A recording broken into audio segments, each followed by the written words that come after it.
So yeah, the first few minutes is a lot of rolling, so hopefully it's not too bad.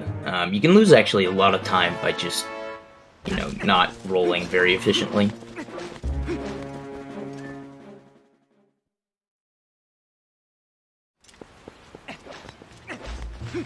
Like, I think a good time on cage break for safety bit would be somewhere around like 409. But I don't think we're gonna see that today.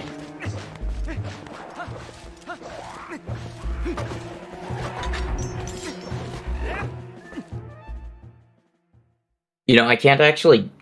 I don't really know if like who I think is gonna win this particular race, because I think it's gonna be competitive. So.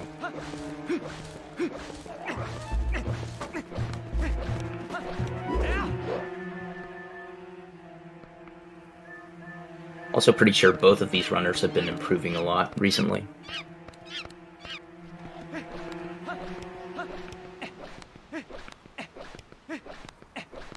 How many of these have I commentated?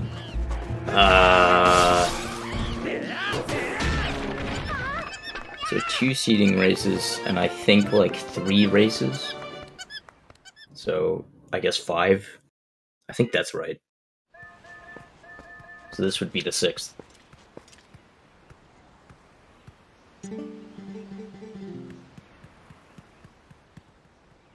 Oh, Harmjon, you were asking about like, okay, the gambling predictions. I see.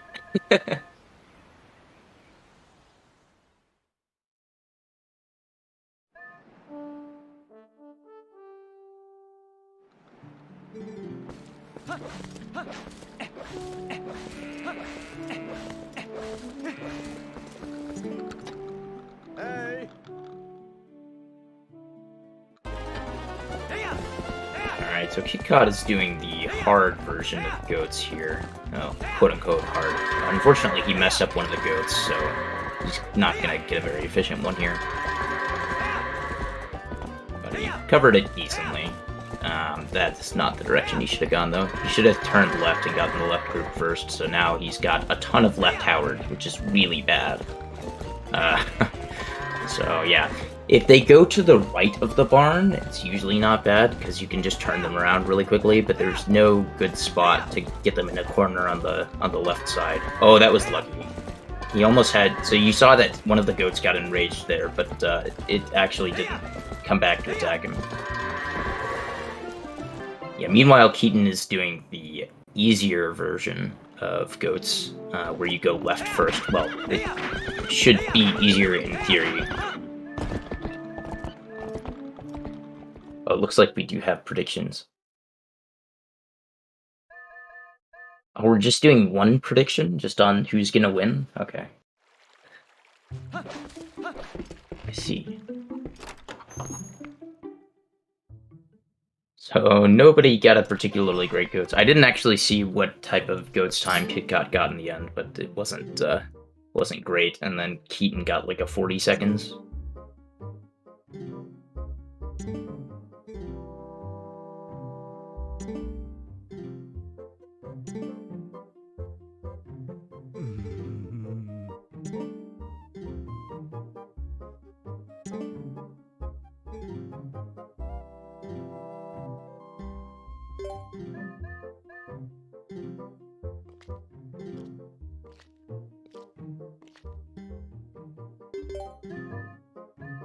This is another spot where there's a bunch of RNG. Bo can decide to like slap you or lunge at you or dodge.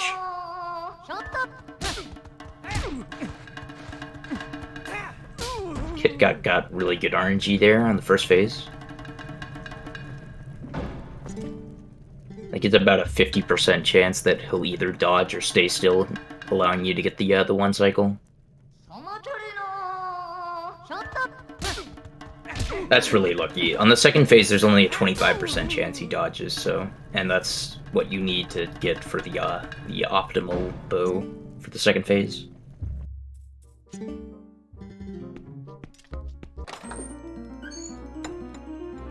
Yeah, you'll notice that Keaton wasn't able to get Bo off the stage there in one go, and that's just because you have to mash like pretty quickly in order to get him off the stage, and it's not actually super easy. Kitcot did a really good job of that.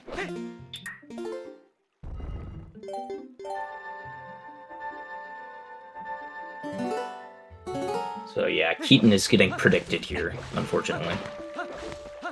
You really want to lunge at Bo during the second phase, because he has a 50% chance to slap. So if you just continuously dodge, he's probably going to push you off the edge. Although it looks like... Oh, well, of course. This is very close to losing. Okay. Yeah, Bo is being kind of a jerk.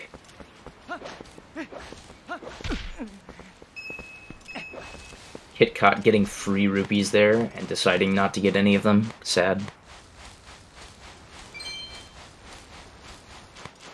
Wow, I see tons of people have bet on Kitcot winning, and I'm the only person who has bet on Keaton. So if Keaton wins, then I'm gonna be rich.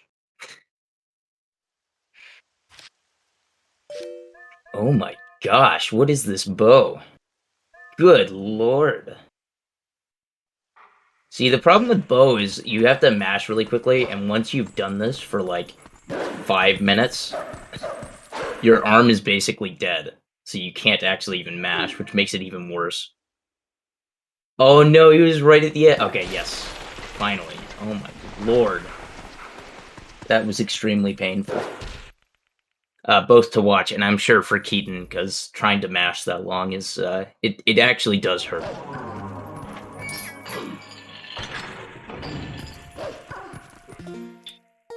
So I think we're looking at like a 2-minute gap, just because Bo basically increased the gap by like 1 minute and 45 seconds or something.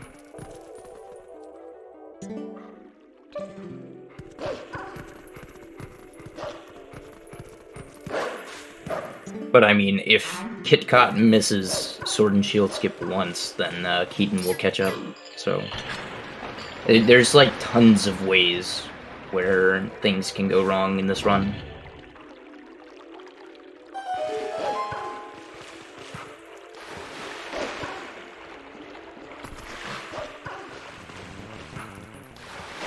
Yeah, like Morpheal. If you died in Morpheal, you lose like 2.5 minutes.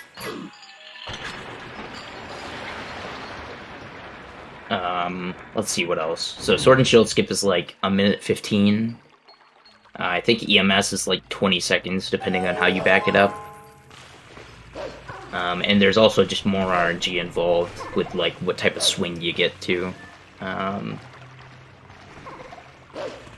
Let's see, Pillar Clip would be like 1 minute 10. Rupee Roll is like 1 minute 10. Morpheal is like 2.5 minutes. Dying on Snowboarding is over 1 minute.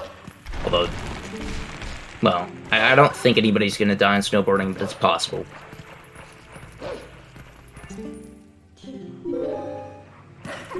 So those are like the major things where you can lose time up to the halfway point in the game. And so you'll notice that I just mentioned like probably on the order of 8 minutes of possible time loss there. Maybe a little less than that. So there's a lot of variation.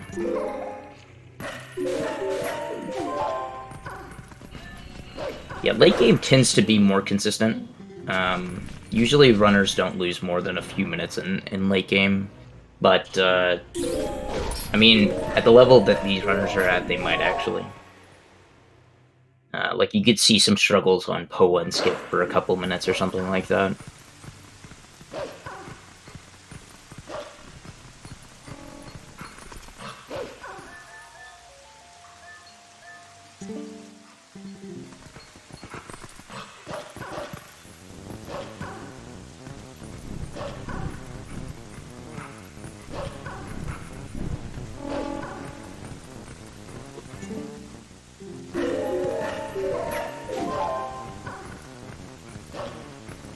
Oh yeah, these birds can also kill you if you try to cut this corner too much. I think he's gonna get away with it. Yeah.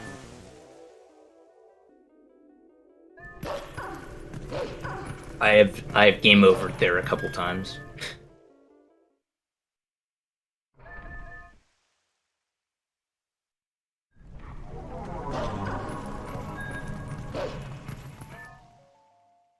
It is only twice, okay? A couple is actually accurate.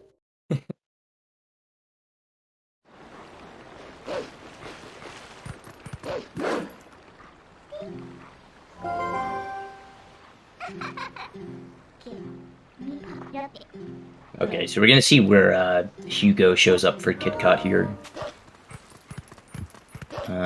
Let's see. That's pretty good RNG. You basically just want Hugo to be facing you more than anything. Like, the position kind of matters too, in terms of how far Hugo has to walk, but the main thing is getting him to notice you immediately.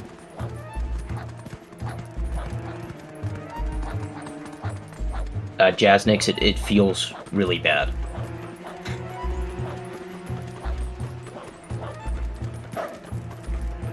But at least there's an excuse in HD, because you'll have low health there.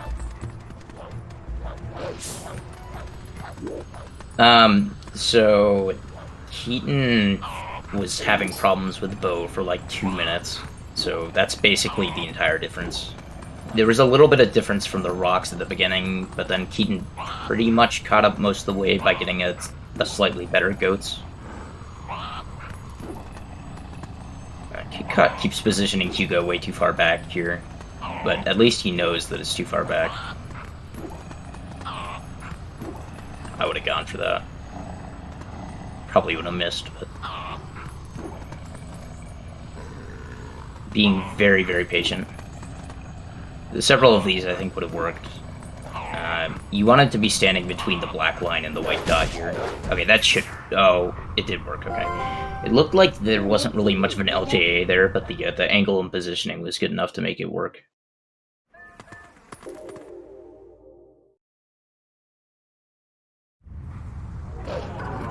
I don't know why, whenever I watch somebody else do Sword and Shield skip, I always feel like it's gonna fail, and it never does. Or at least most of the time it doesn't.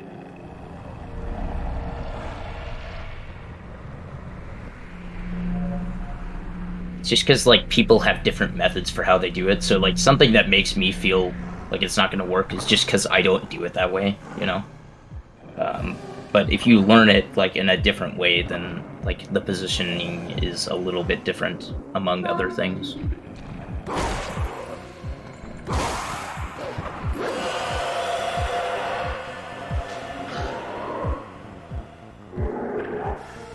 Yeah, so same-wise, I know that, Kitcot should be doing Gorge, no Zora armor.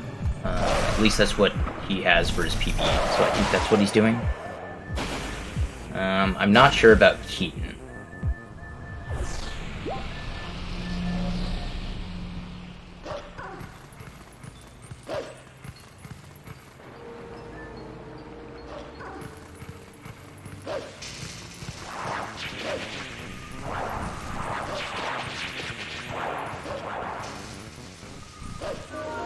Yeah, Keaton keeps walking into the the text trigger there, unfortunately.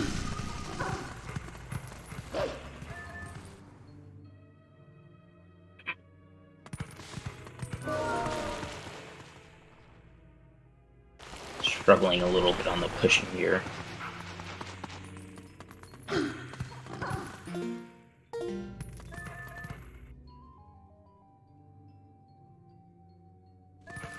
Could have gone for that. Or that. Or that. Or that. The one that I would not have gone for failed. That's sad. Oh man, that's too bad. So Hugo was actually in a pretty good position there. Keaton just didn't capitalize on it. I mean, there's like a lot of race nerves, so sometimes you're thinking that like certain Hugo positions won't work, even if they probably will. So that's gonna be like another minute and a half of time there.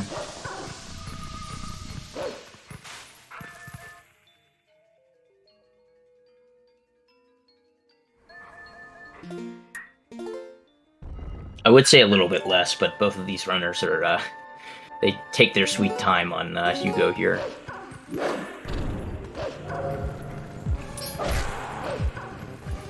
Kitcot doing the B attack strat. Interesting.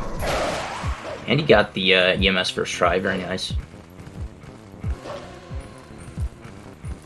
Yeah, I'm too much of a wuss to do the B attack strat, so that's interesting to see people do that.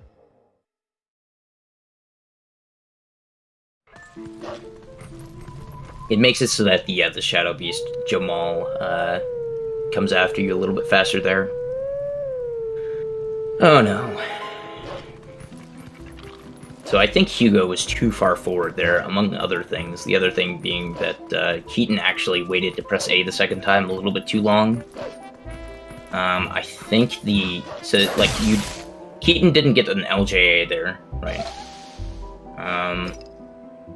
But I think if he had pressed A a little bit earlier for the second time, he would have gotten an LJA. It might still have missed, but it would have been closer.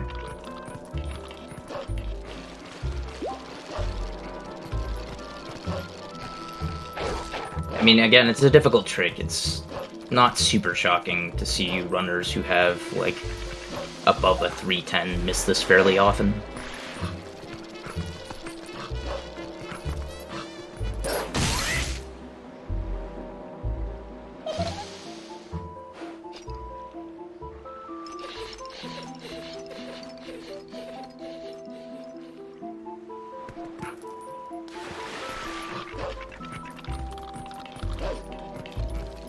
I'm actually pretty impressed by Kitcot's execution and luck so far. It's like pretty good luck on bow. Actually, it was perfect luck on bow, perfect luck on rock. Hugo first try, EMS first try. That's really unfortunate for Keaton there, by the way. I thought that one might have actually made it, but it didn't.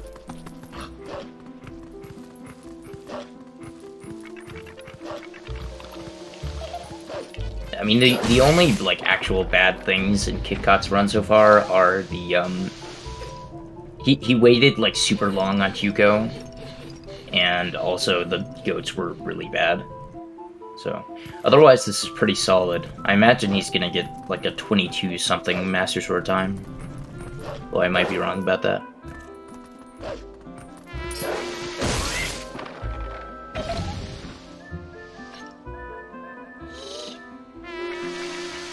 So I think this is the 4th attempt by Keaton to do Sword and Shield skip.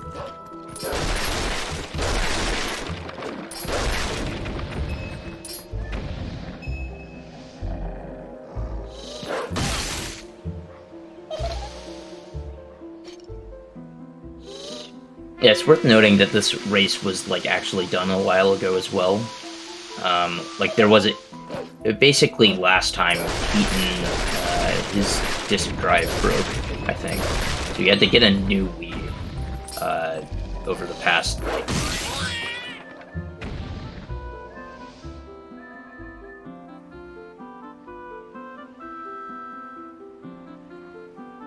But yeah, they rescheduled, for today.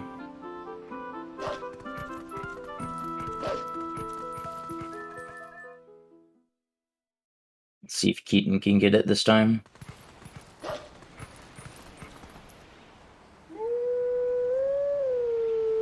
Probably could have gone for that last one. Oh, gosh.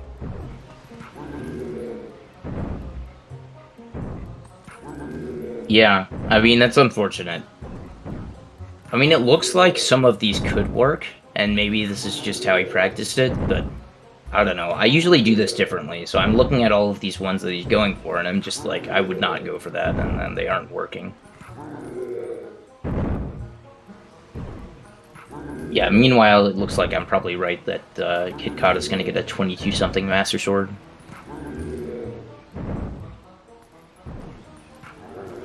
Anything in the 21s in a race is really good. So 22 is pretty darn good, honestly.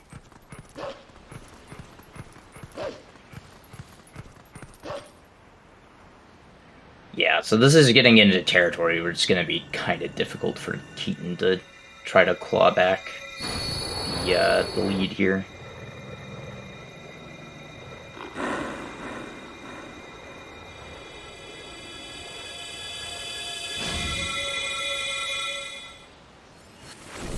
Like, I think if he got it right now, this would be like a 7-minute difference, or 8-minute difference, I think. 8 minutes is probably about right. Let's see if he gets it. Wisely not going for that one, or that. Hugo wasn't far up enough. Huh? Oh no. Yeah, he's gonna realign up Hugo here, because Hugo got too far out to the right.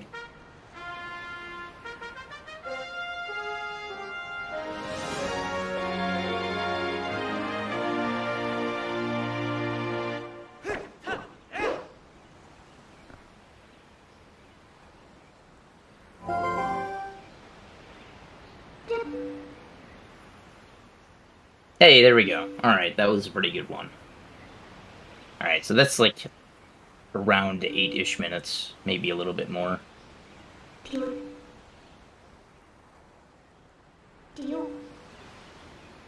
Taking a while to skip the cutscene, though. There are 2 separate cutscenes there, I think.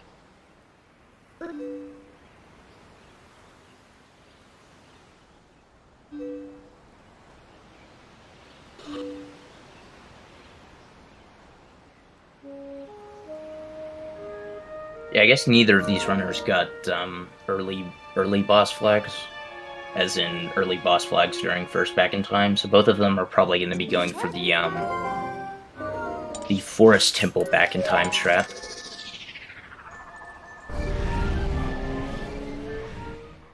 So that also can lose a pretty decent amount of time.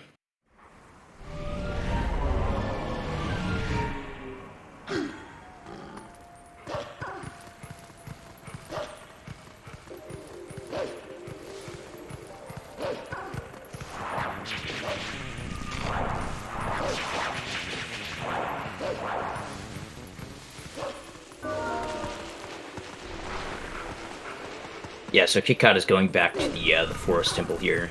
There's also a thing called Purple Mist that you have to swing your lantern to get through. I imagine both of these runners are going to be going for, like, 4 swings or something. But we'll see.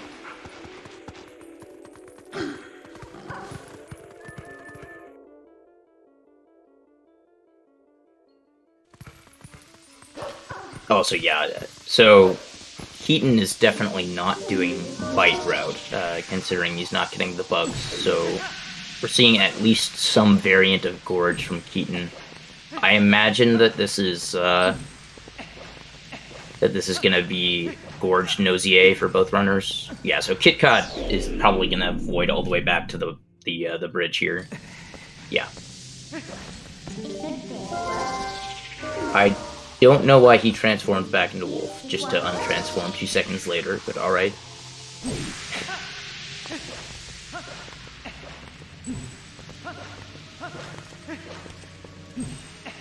That should be good. Yeah, there we go. So he was going for the 3-swing strat, I think. And so that is a little bit more difficult to get the timing right on, but he got it the second time.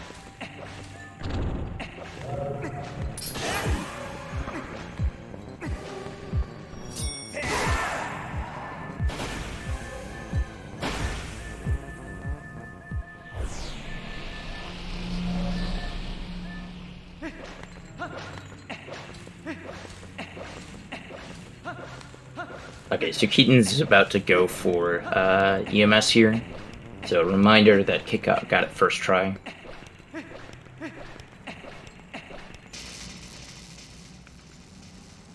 Yeah, you can still go over as Wolf again, but Lantern is faster. Because you can cut the corners a lot. Also, yeah, first try from Keaton. Hopefully this is not jumping into the void. I was almost too far to the right, actually. Not sure the hearts are really necessary there, but just for safety. Okay, so Kitcot got first try, Forest Temple back in time, so no time lost to that. assuming he doesn't fail early boss flags here. Kind of late to open the title screen, but it still worked.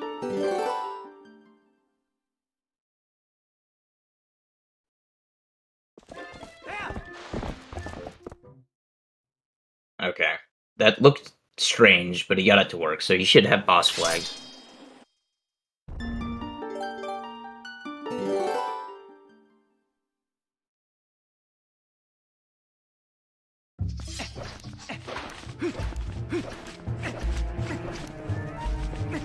So like I said, Kitcot having a pretty good run so far.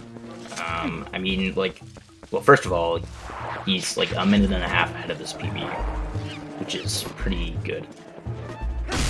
But also, I mean, basically the only flaws with this run so far are losing time on Hugo, and having bad goats, and also voiding in the purple mist there. Yeah, Harmjon, you don't want to void on the way over to... I don't know why he's trying for the spider skip here. I don't even think that spider's low enough to jump attack. What are you doing, dude? Oh my gosh. Yeah, if you void out on the way... This is not going to work, I don't think. Oh, maybe it will. Okay, he's going to get away with it. The spider was kind of nice.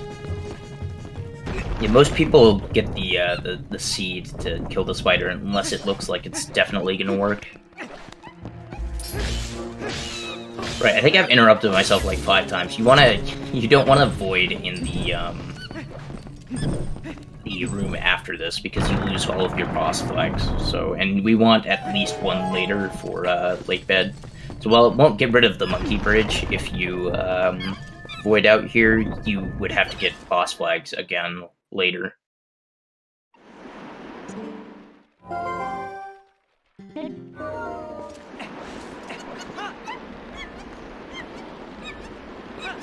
He's being very gutsy on pressing A, like, as early as possible there. You definitely, if you go early, that's how you void, so that was a bit gutsy.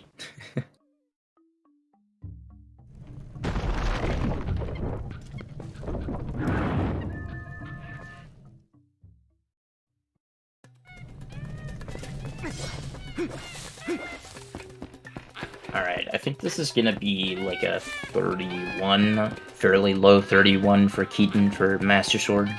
It's like, it's like 8.5 minutes or something. No, Harmjon, it's specific to this one because that room uses boss flags.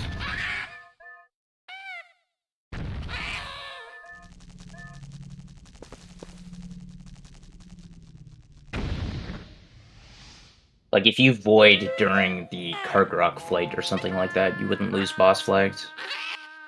I don't think, although I guess you wouldn't have boss flags at that point, so maybe I just don't know.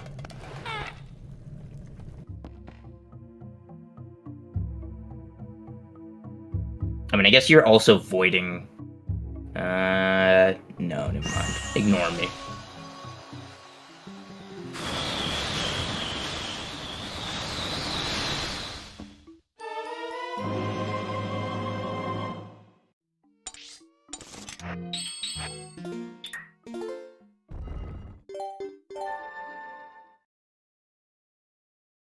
Okay, yeah, no, now I have a definite answer. It does not clear flags on voids because we do Gorge Void, right?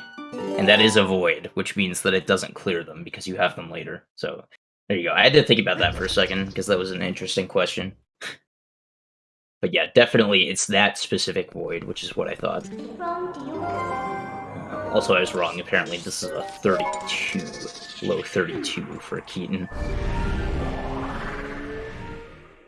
So that's like something around 9.5 minutes, I think.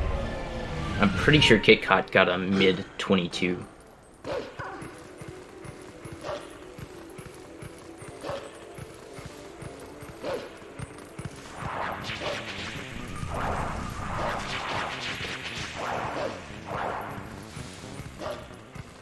Alright, so Kitcot is heading into the hardest segment of the run, probably. There's just so many tricks in this Gorge excuse me, Elden Vessel segment, that it's rough. I'm not sure that angle is gonna work, but maybe. No.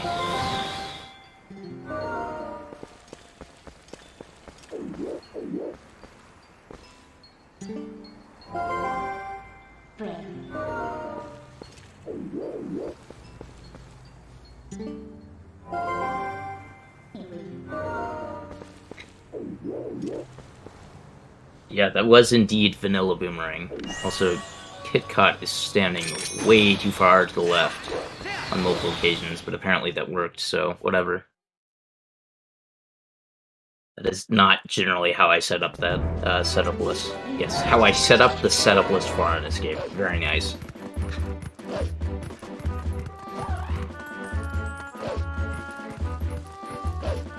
I am a little surprised that Kitcot is going for all of these like various fast strats, despite having like a 340.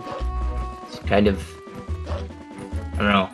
I admire it a little bit, but I mean, I'm pretty sure he's lost more time than just doing things the normal way up to this point, like with setup list bar and escape, stuff like that.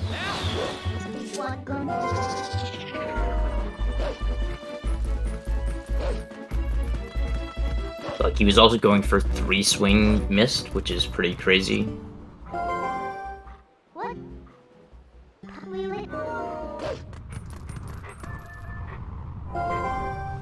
Where it came from?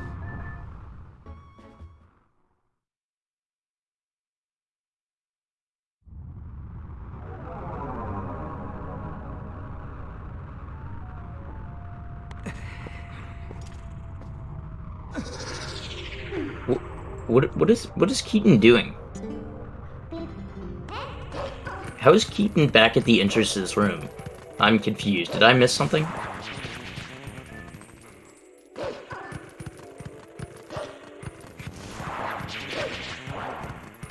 Chat, what happened there? I was like looking away.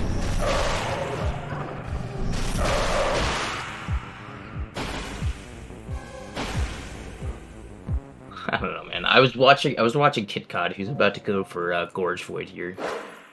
He did get Gorge Void, so that's like a minute over missing it. So Kitcot's having a really good run. It's like everything that Keaton needs him to fail to catch up, he's not failing. So this is looking pretty good for Kitcot right now.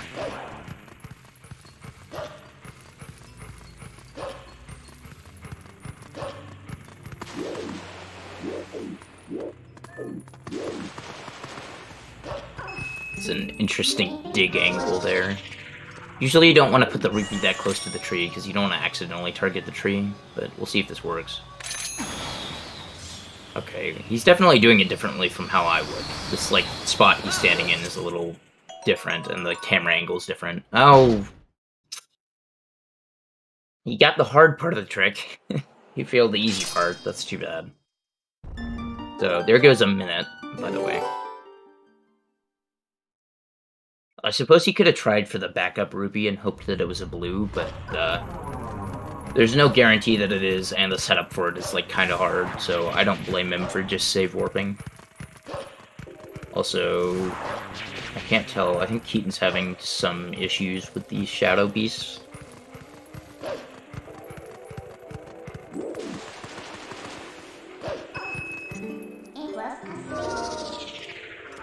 Okay, so Kitcot lining up for rupee roll yet again. Hopefully he can do the roll part of it this time. Well, Shadow Beasts do more damage than Ganon, I think. Actually, I might be wrong about that. I know the ones at Palace do. Okay, got the lineup pretty well. Gonna set up the angle here to throw the boomerang, so you shouldn't fail this. Yep, very nice. So, second try, not too bad.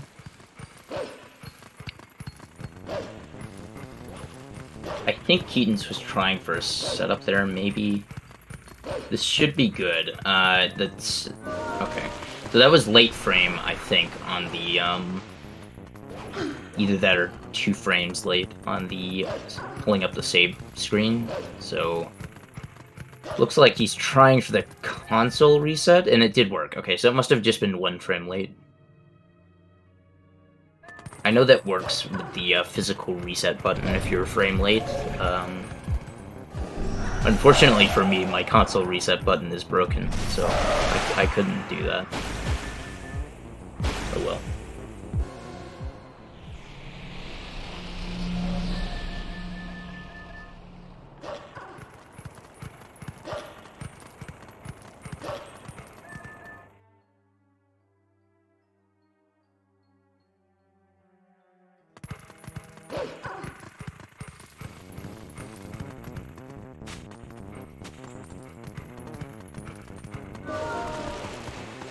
Correct, Harmjon. Although, I mean, you could technically do the home menu reset. I know some runners have done that, so it just loses a little bit of time, that's all.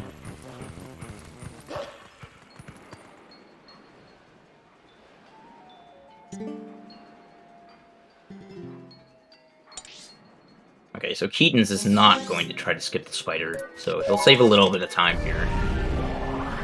Well, would have, if not for missing the seed.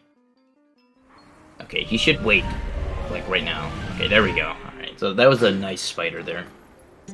I think it would have been fine as long as he waited in that corner until the spider was facing left, that he wouldn't have gotten hit, so he should have been fine.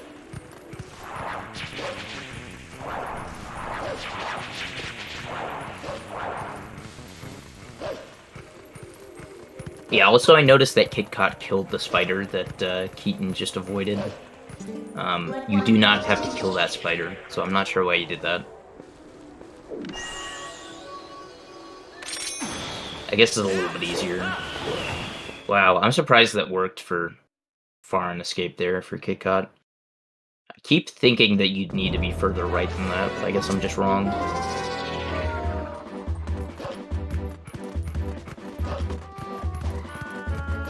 Swag points? Well, there's like a much cooler way to kill that spider for swag points, so I don't think that's why.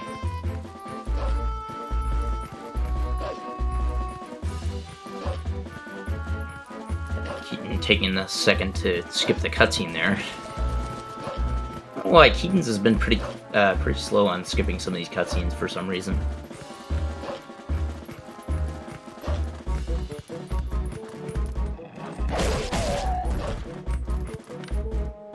I think there's a pretty good number of cops there for Keaton. I didn't see how many Kitcot got, but that was like 3 or so, I think, for Keaton, which is pretty close to perfect.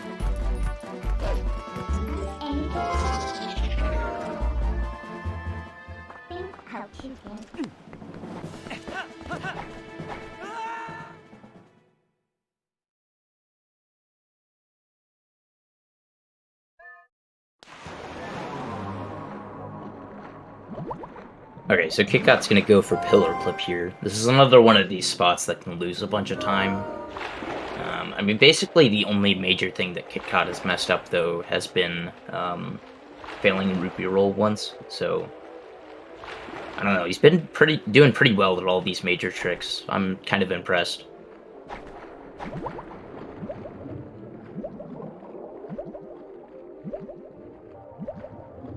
And he's too far to the right. Oh, no, it still worked. Or, well, it would have. I thought he was going to land on the pillar, to be frank, but apparently I was wrong. I'm not sure why he's bothering trying to swim up to the surface. He won't make it. So hopefully he knows how to back it up. I think he was not going for, like, a particular setup. So sometimes... Well, I guarantee he's messed this up before in runs and backed it up, so he probably knows what he's doing.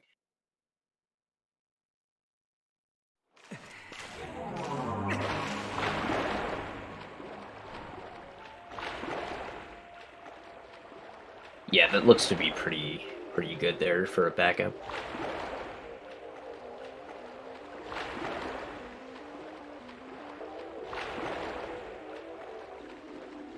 Yeah, but normally people spam Iron Boots when they're drowning, Harmjon. They don't, like, try to swim back up. Okay, so it's good position compared to the pillar. He just needs to... He's taking off iron boots really early there. I don't know if that works or not. It did not. So he was, his angle was bad there. He was actually, I think, clipped into the pillar. But the problem is if you have a bad angle there, it'll clip you back out. So that's twice now. So this is why I said that there's a lot of things you can mess up in early game. So it's really hard to say how one of these runs is going to go until you get out of early game. I guess for some people, they don't really mess up much, but, yeah.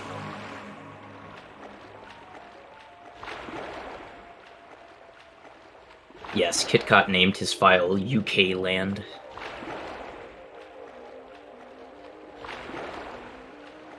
Kitcot did, in fact, get Gorge Void, yes. But he's failed this a few times now.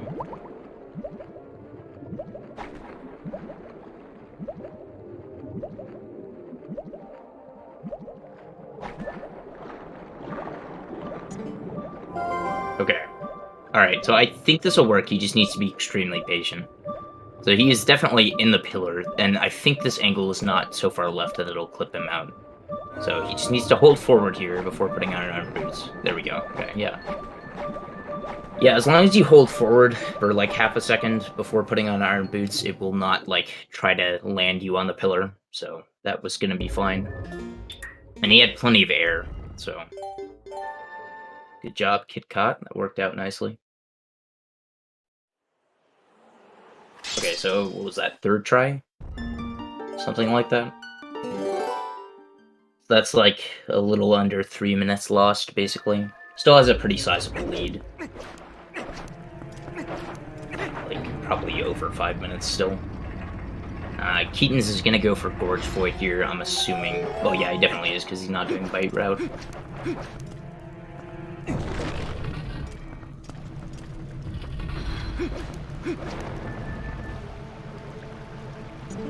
And he got it. Very nice. Both of our runners got Gorge Void, so we're not going to see any separation from that. Kitcot is way too low. You want to stand on the square, like the different colored square. Or I guess a little bit higher probably also works, so that works. Estimate for the type of run? I mean, I'm assuming that both of these runners are going to get somewhere around 3:45 today. But they might do a little bit faster than that. I mean, Keaton might take a little longer, because he had a pretty bad early game so far. But that looks like first try rupee roll, so that's good. Oh! It did the same thing as Kitcot. I'm really surprised that they both failed the easy part of that. Okay, gotta save warp here. Yeah, so unless that's a blue rupee, then you have to, save warp, because you already got the yellow rupee text, so... Yeah. I'm a little surprised that that worked for Kitcot there. He was aiming a little too far right, I think, on the second set of targets, but it worked, so... Whatever, man. Alright, so Keaton's gonna try rupee roll again. The nice thing about failing rupee roll that way is you have a bunch of rupees, though. I think Keaton's is also kind of rich, considering he had to do Sword and Shield Skip a bunch of times and get the rupees from that. Alright, so let's see this again. So it looked like Keaton was pretty good at aiming. Okay. Yeah, I mean, the rupee is in the boomerang, I think. So there you go. Good. Very nice. Okay. Slowly climb up and then go all the way around. Opting not to do some rolls there, just to be safe. Okay, this is a slightly different setup from what I do. I think this was the same thing that Kitcot did for the setup, though, so it works, I guess. Okay, so correctly lined up. Okay. Alright, it worked, so. Did cameraless boomerang throw. I mean, that's the nice thing about doing a setup, is you know that your angle is basically going to be the same when you turn around. I just haven't seen that one enough to personally trust it, but it worked, so that's nice.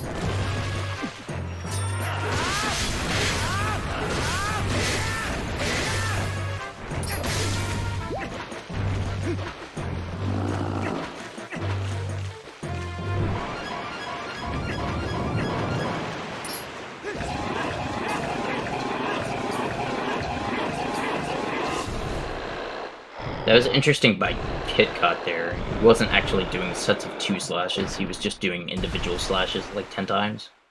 But that also works if you're fast enough.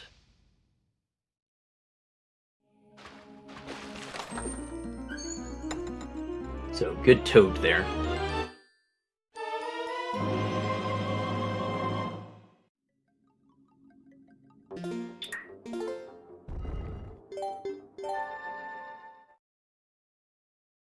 So I think this should be something like a 53 vessel for Kitcot here. So that's nice. I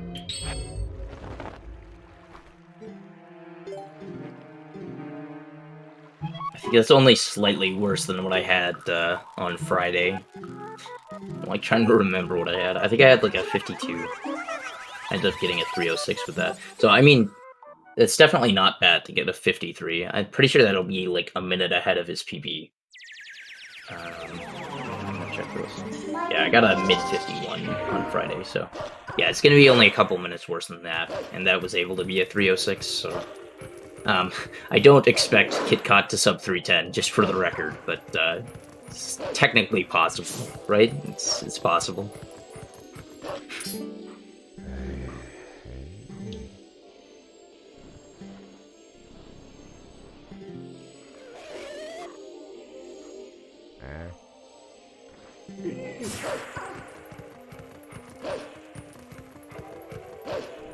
Alright, so both of them got second try Ruby roll, but Kitcot failed Pillar Flip at least twice, I think. So Keaton can save like 3 minutes by getting it first try. Of course, Keaton lined up too far to the left there in the setup list lineup.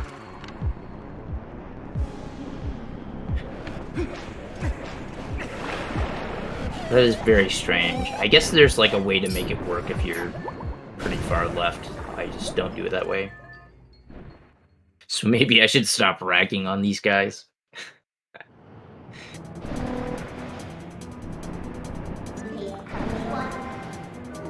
Okay, looks like Kitcot got the fast Karkarock kill, which is good. It saves like 15 seconds or something. I think he's going for out of bounds as well. He barely got that. Wow. Have some more faith in them.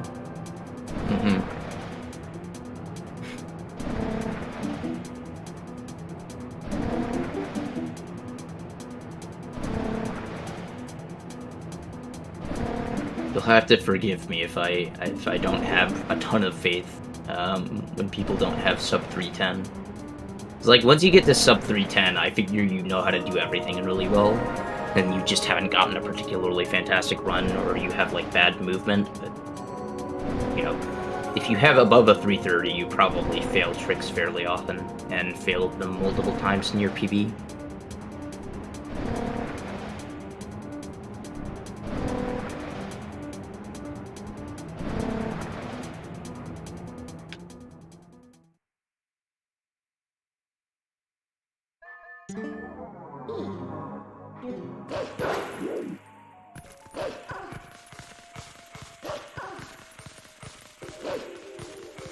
Keaton taking a kind of weird lineup here. Probably gonna have to adjust a bit to the left to get in between the pillar and the wall. Probably another couple iron boots. Okay, that should be good. Looks good. Z-press was not too early. A little far into the pillar, so he's gonna have to wait a second here. Opting not to press through the first text box, I think, just to be safe. Let's see if this is enough air. Okay, yeah, it is. Yeah, he dropped low immediately with the iron boots rather than doing the heartbeat press immediately. That's probably good for getting the right height that you need pretty early, but it's...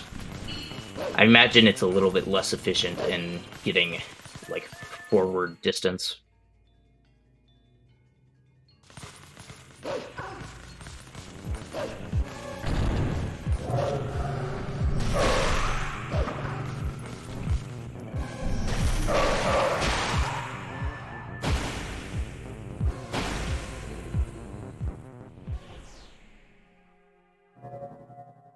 Okay, so Keaton probably saved like 3 minutes there.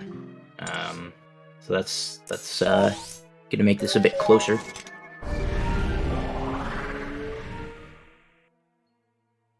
So I think the gap at Boomerang was like... I don't remember exactly what it was. I'm imagining it was like 9 minutes or thereabouts. Audio? What about audio?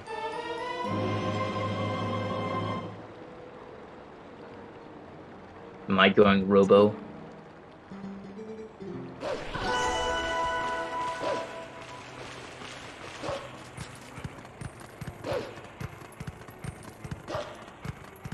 I don't know, I saw somebody in chat saying audio.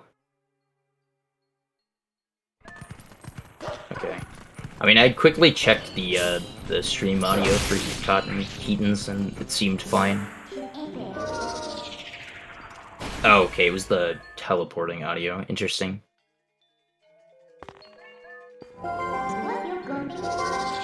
Keaton being extra careful to not miss the handle there.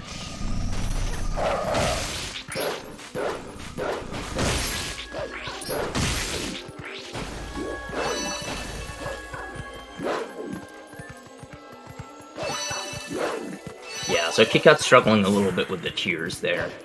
They are not very magnetic, sadly.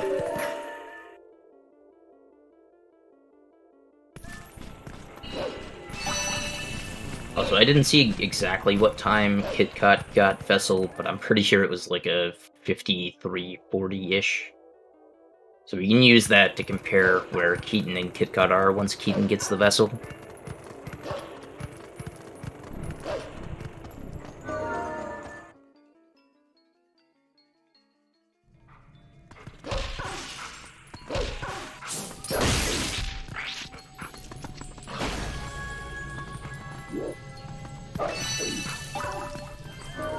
Oh no! Keaton was trying to be extra careful, but accidentally targeted too far back on the wall, so that the boomerang wasn't actually even above the little overhang there. Oh no. It's actually really slow to get back from here. You have to climb up a bunch of vines and ledges really slowly, so not very fun.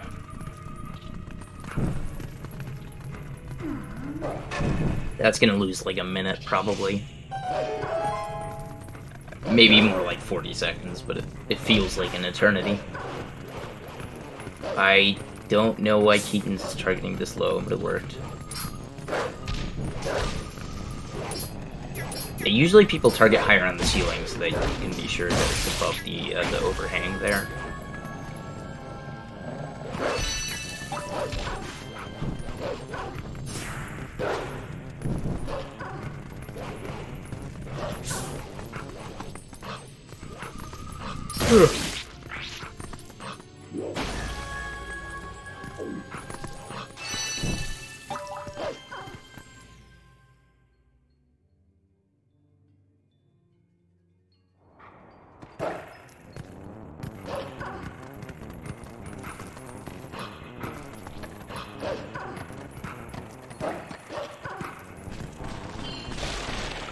Yeah, so Keaton failed the Toad one cycle there. So that's another 30 seconds. So I think we're gonna be looking at basically the same gap as before. Because I think this is gonna be like... Yeah, it's pretty much gonna be a 9-minute gap still. So... Unfortunately for Keaton, he's not really capitalizing on the things he needs to in order to catch back up. It's not that Kitcot isn't making mistakes, because he is, although he has a decent run.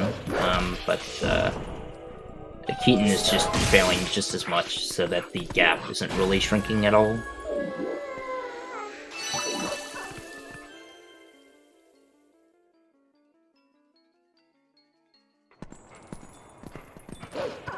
Okay, Kitcot is gonna go for Bomb House Skip as human here. Want to be careful not to go too far up the stairs. He should be perfectly fine. It's just, you know, you don't want to get too close to the top there, or else the bug will start moving immediately. All right, very nice, well executed there.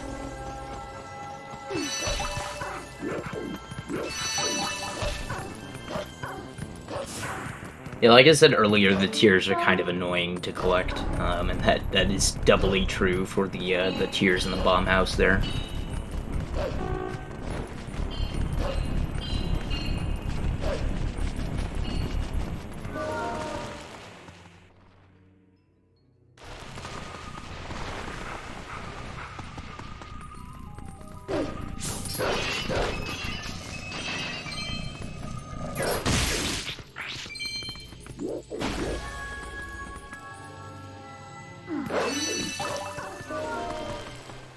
Anyways, there should be a really good shot for Kitcot to get a PB today, so that's very interesting. I think that, I don't remember who it was, in the TP Discord a while ago, somebody said for players that have, like, above a 305, if you're ahead at Morpheal, then you PB, like, 90% of the time. And that's kind of true. Maybe for, like, above 310 or something, it's more true. And there's a pretty darn good shot that Kitcot will be ahead after Morpheal, unless he, like, fails Morpheal or something.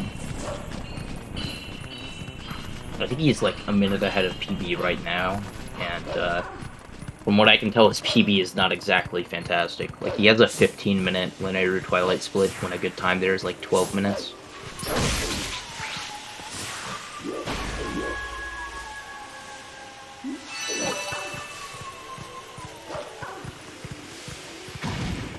So, I mean, it just goes to show, I mean, there's 3 minutes to save on that single segment, and he's already a minute ahead of PB. This can still be pretty good.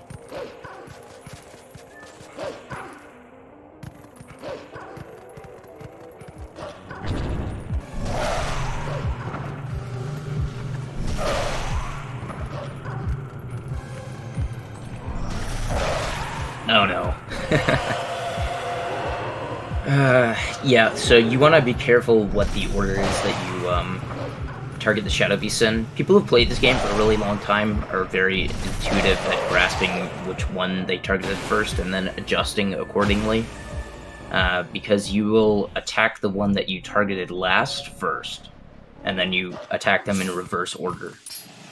So Kitcot should have realized that he targeted the one close to the wall first, and then made sure that he wasn't going to bonk into the wall. But you know, that's one of those things where you have to be able to react to it quite quickly, and he just didn't. Still going to be like a minute ahead here at the end of Elden Twilight, of his PB, that is. I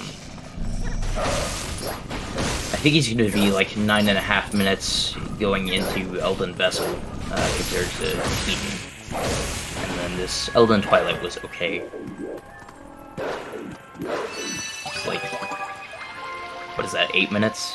So, definitely not fantastic, but not awful.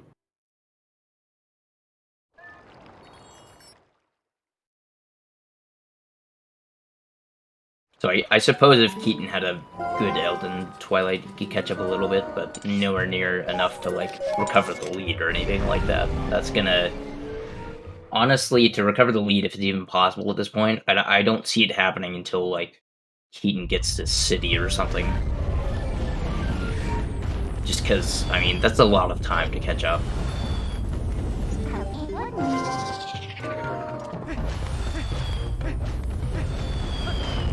Yeah, I mean, I suppose if somebody wasn't careful and soft locked or something, that could be an issue, but I don't see that happening. Like, I pretty much guarantee... Okay, maybe I can't guarantee it, but I imagine that Kitcot is going to grab the Lake Bed Heart container. But then again, he's gone for like all sorts of fast strats that I wouldn't have thought he would go for. So maybe he'll skip it. What?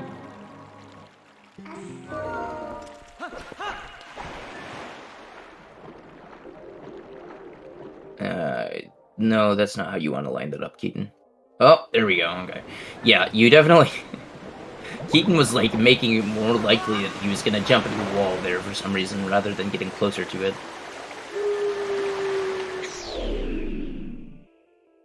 Harmjohn, how many people actually died in Demise in Skyward Sword? Like, I can understand Horde if you have low health, but Demise, really? Also, Imp 2 is just bad, but...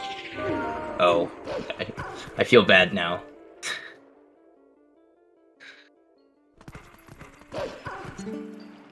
I just don't see people dying to Demise all that often, unless they're, like, doing it blindfolded or something.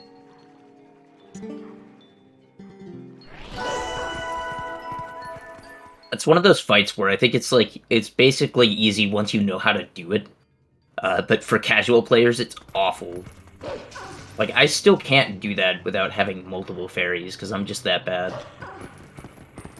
Of course, I've only, like, fought Demise a couple times in my life, so, eh.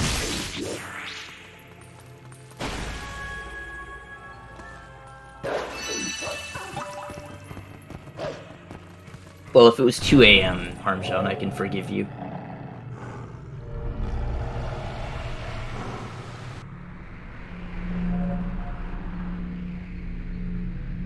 Speaking of Skyward Sword, that game's coming out on Switch sometime this year. I don't remember, what was that, like June or July or something? Should be pretty cool. The Shadow Beasts are being kind of mean to Kitcot. Oh man, I thought that was still gonna hit, but it didn't. This is the worst Shadow Beast fight in the entire game, so definitely not a fan of these guys. July 16th, okay.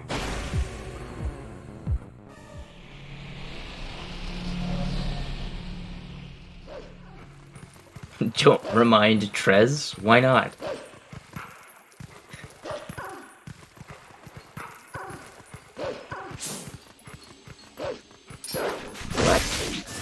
Okay.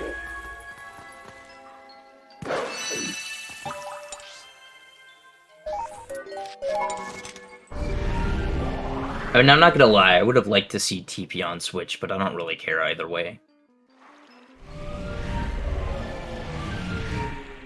There's, like, already a perfectly good HD version of this game. The only thing that I would like better about it being on Switch is that you could have gyro on a small controller rather than a gigantic one. Like, because on Wii U, you can use the Wii U Pro controller, but it does not have gyro. So if you want gyro, which actually is pretty fast, you have to use the gamepad.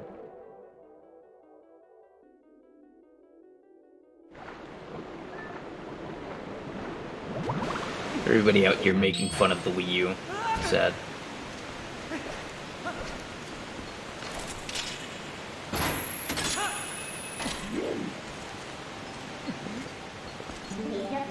Also, Kitcot missed the waterfall side hop early. It's much better to miss it early than late, but it still loses a bit of time.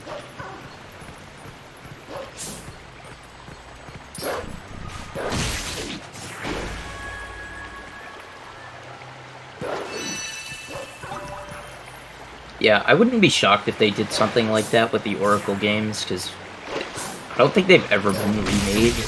And they're on, like, what is that, like, Game Boy Color, I think is the console that they were on, so I could see it happening. I think I tried to, like, play one of those games and never actually finished it.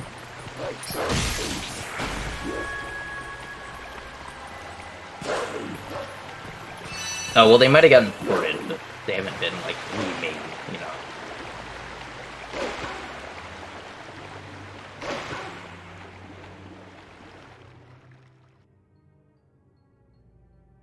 Also, yeah, Keaton is already at 51 rupees. Good grief.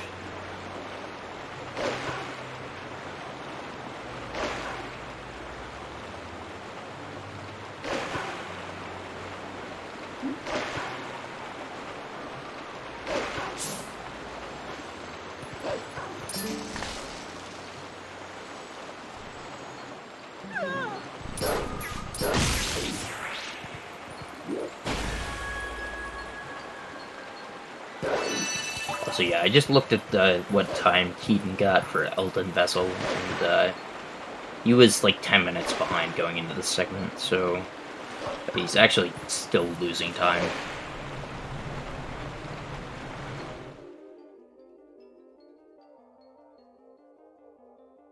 I'm gonna lose all my channel points. Sad. I hope all of you that bet on Kitcot enjoy your like 3 channel points that you're gonna get.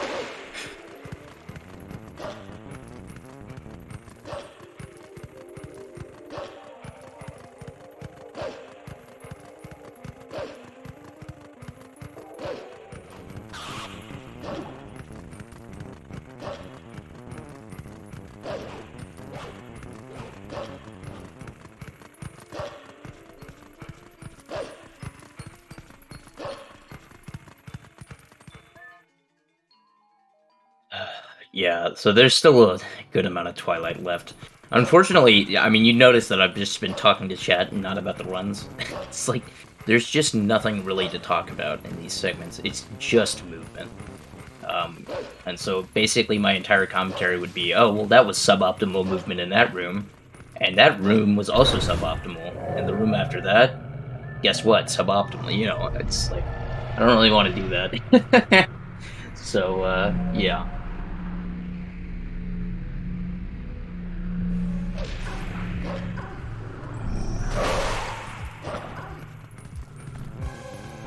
These Shadow Beasts are also kind of dumb sometimes for Kitcot. There's a way of doing these such that it's probably easier. I'm surprised he didn't bonk there, actually, but, yeah. Generally, if you take out the one that's, like, right next to you first, the others are, like, far away from the wall, so they generally aren't going to have you hit the wall. It's just sometimes they won't be close enough together, so I guess it's just personal preference at that point.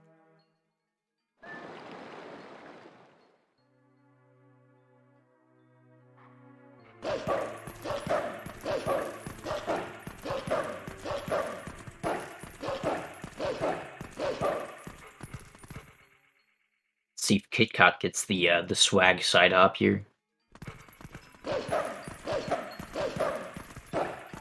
Will he do it? What do you think, chat? And you got it. Very nice. Unfortunately, he did not jump in the right spot to cause the bug to immediately go down, though. He was early on the tiered collection. Oof.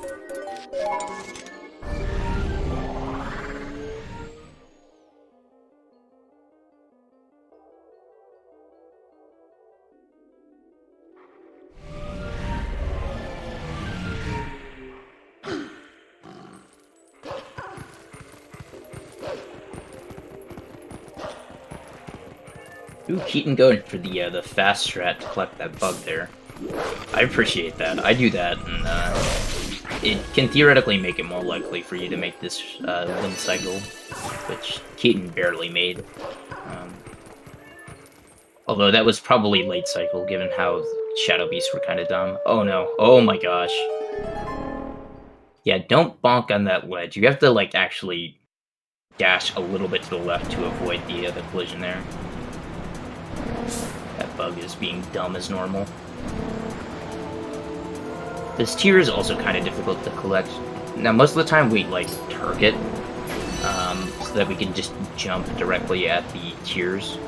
But obviously this is kind of difficult when there are, like, a bunch of slugs and stuff around that are making us target them. Also, Kitcot having some issues with this bug. Not sure why he was trying to eyeball it rather than targeting it before dashing. If you target it before you start dashing, then you will get it guaranteed. But he's just like YOLOing these. It's probably faster, but not if you miss it a few times, so...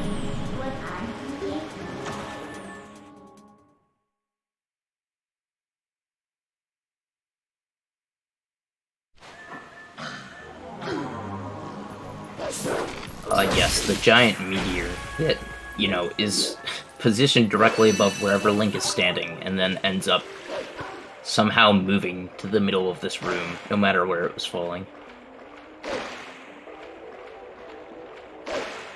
Okay, looks like Kitcot should get a sub 115 linear Twilight, so that's, decent, I guess. I don't know. It's not great, but it's not particularly bad. You could probably still get like a 310 with that time.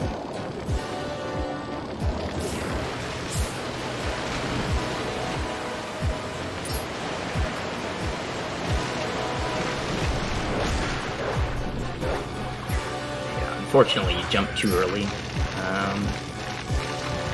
to be able to grab onto the boss bug there. You have to be aware of the, well, first of all, I think if he had actually grabbed on, he would have immediately gotten thrown off, but also, the bug is not actually tangible for like half a second after you stun it in the middle of its dash. So you actually, no matter where it's positioned, you're forced to wait a little bit of time. So his jumping immediately there on both of those times would never have worked, so I imagine he doesn't actually know about that.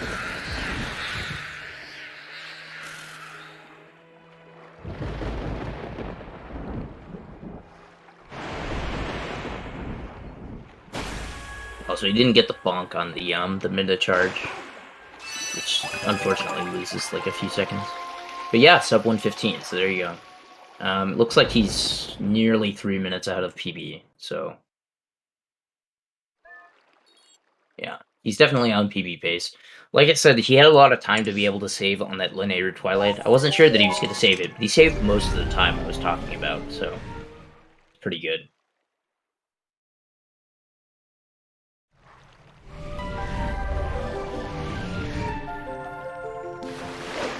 So, I mean, he would still be ahead of PB even with a more fuel death at this point, I think. So, yeah, there you go. Not to mention he has decent amount of time to save on the next few splits here. I think his ball and chain loses, like, almost a minute. Anyways.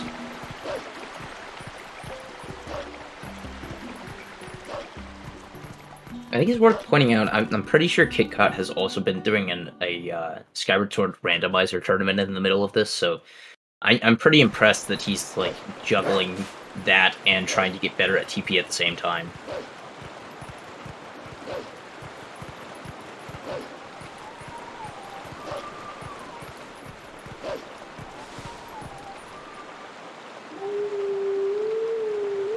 I've heard he's pretty good at Skyward Sword, so...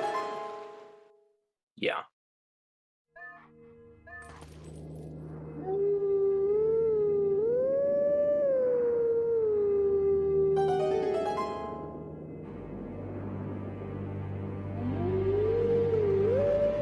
Oof. That sucks, Harm John. Alright, Keaton going for the waterfall side hop, or not. We got faked out. I was jebaited. Does anybody use jebaited anymore? That's a good emote. I haven't seen that in anybody's chat in like a billion years, you know? Like, jebaited, like that. Also, you're gonna see exactly how much delay there is now that I typed that and said when I was typing it. Genius.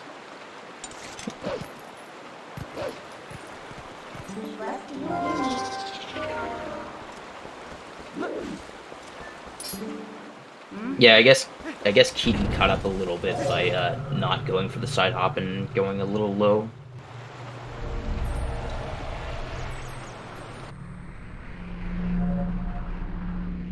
Yeah, the era of jebaited, unfortunately, is over.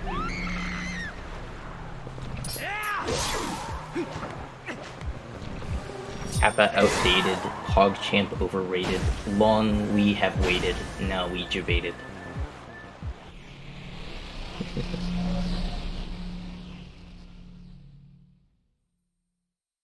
Good times, good times.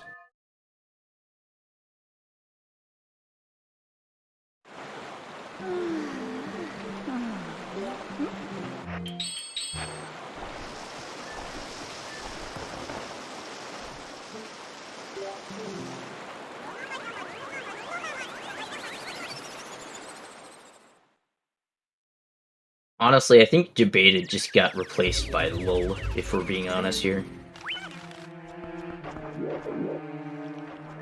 From what I recall, I stopped seeing debated like around the same time everybody started using lull. Like, performs a similar purpose. I mean, heck, the faces are even facing in the same direction. They're at the same angle and everything.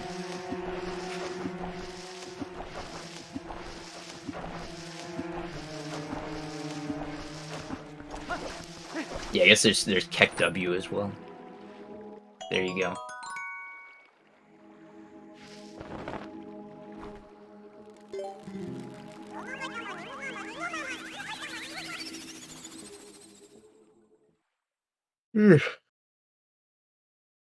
Alright, so yeah, Kitcot got water bombs there.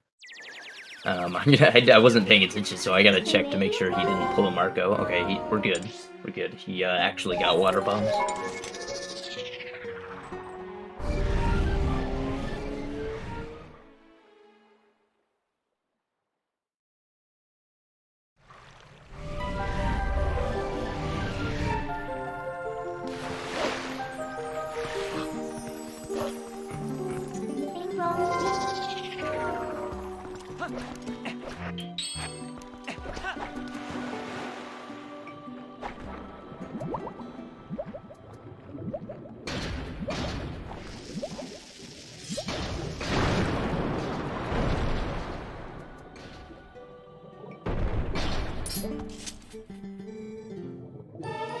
I guess he's playing on German, so those text box were instant, even though I don't think they were supposed to be. So that actually saves a little bit of time over Keaton. It's like a few seconds. Well, we do Morpheal like an hour and a half into the run, or I guess a little bit before then. It's probably more like we enter Morpheal at like an hour 20 or an hour 20 something.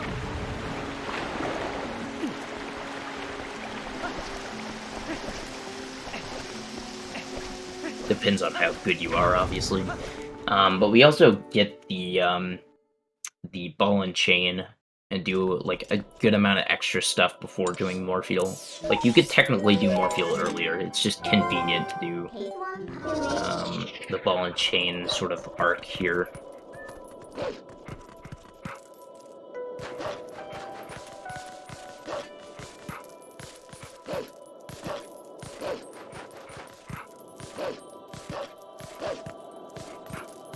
Yeah, we have to get this ball and chain for exactly 2 things. It's kind of crazy.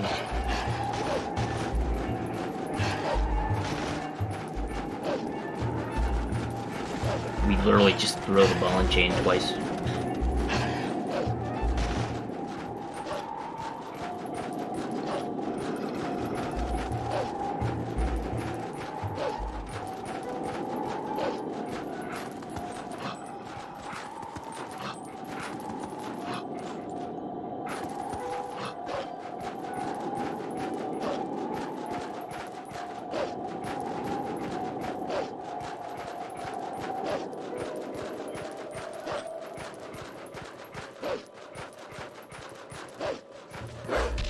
So hopefully Kitcot remembers here to howl at the Howling Stone. That's another thing that could absolutely screw up the run. There's very few things that can like immediately end your run. This is one of them. Okay, so he did remember to howl at the Howling Stone. That's good. So basically that and dying to King Bulblin 3 are basically death knells in races.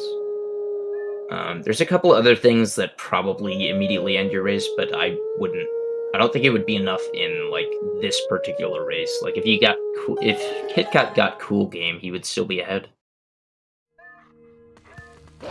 But that's, like, not for another hour. So...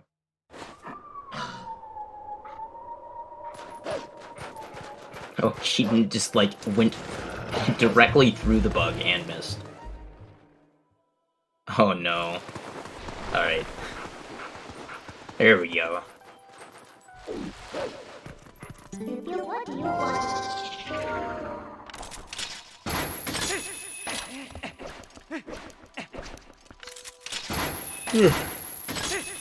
Kitcot doing Cool Cave. Not doing it as, you know, impressively as I would like to see, but that's fine.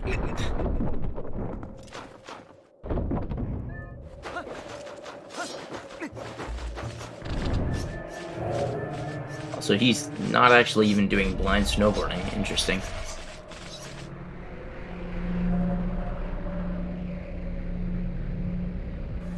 Yeah, so by doing this, he's gonna be able to actually see where he's going during snowboarding, which is kind of nice. Also, he's gonna be able to get more rupees, which is probably good, considering he has, like, literally 0 rupees right now.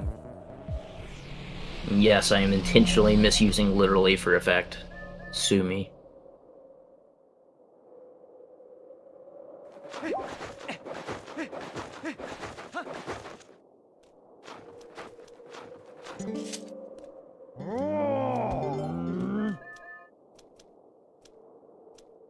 Yeah, see, so Keaton waited like half a second before jump attacking the bug there, which you have to do, so...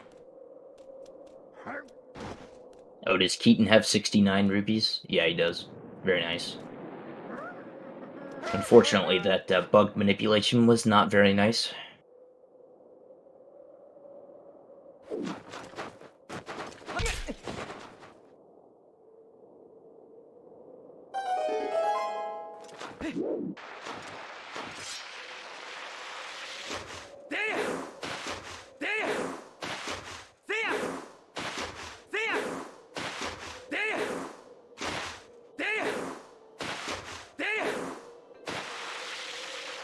Yeah, so I don't think Keaton caught up at all during the Nehru Twilight. It's probably about the same gap as before. Alright, we'll see if Kitcot's gonna go for the rupees here. I think he is. He went too far left, though. You can usually get one of them if you're, like, not too far off to the side, just by spin attacking at the right time, but he didn't get any. There's also a 20 here, which would be very helpful for him, but he also missed that, which is too bad. You really want to get a lot of rupees here. For some reason, on SD, they're much more easy to miss. I don't know why that is. Well, the 20 rupees there would be important, because, you want to be at, like, 40, because you can easily get 60 in Arbiters, but not really more than that. I don't know why his rupee count is this low. I guess he's just been doing a horrible job of collecting random rupees, but, yeah, he's probably gonna have to get the red rupee above fire at some point. I imagine. I don't know why he paused there. Probably skipped the cutscene one too many times.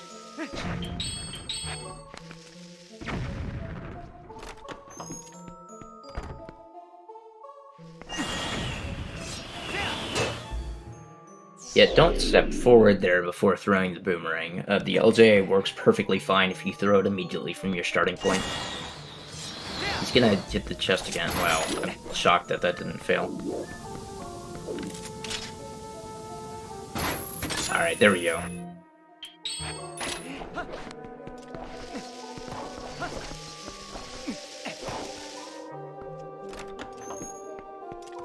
No, he's not going to lose the whole run to rupees. That's physically impossible. There's so many easy rupees where if you know how to get them, it's like very easy to get them.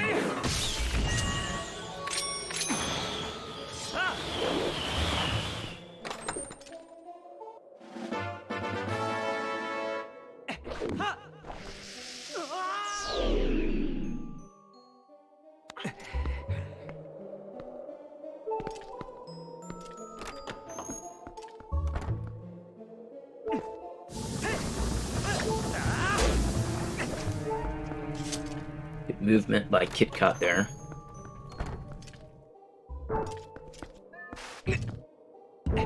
Alright, so he's gonna do Freezard Clip. He has one shot at it, otherwise he's gonna die.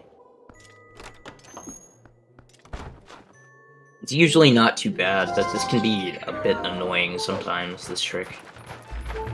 Okay, so he's doing the slow method. I'm not sure it's actually any more consistent, but... especially not if you do it that way. I don't know what that was supposed to be, honestly.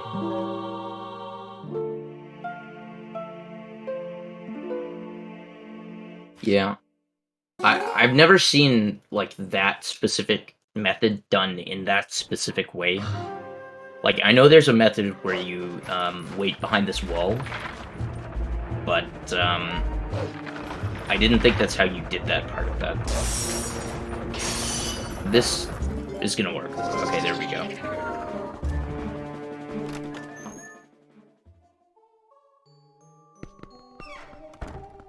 I mean, it's an interesting setup. He took too long to, like, walk into the freezer the first time, I guess. So he's not doing the bomb strat here.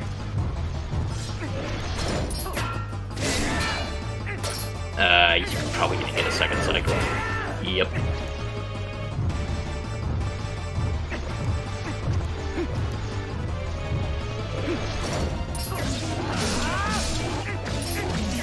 What are these clockwise spins, by the way? Who spins clockwise? I think most people spin counterclockwise at this point. I just know I learned how to do it counterclockwise initially, so... Kitcot is definitely winning right now. It's probably, like, a little under 10 minutes after that Freezard fail. Although I don't know that Keaton is going to be able to capitalize on it to actually save that time.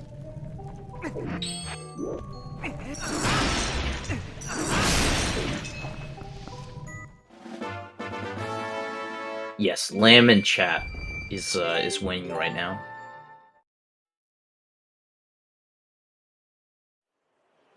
He has located the sauce, so he's absolutely gonna win.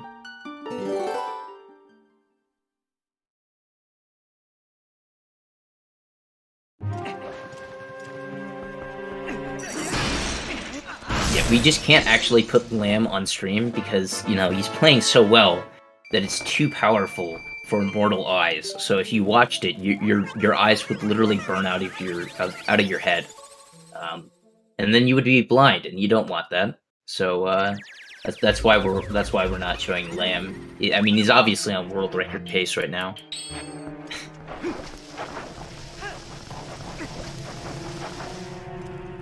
No harm. Void is only winning in your imagination.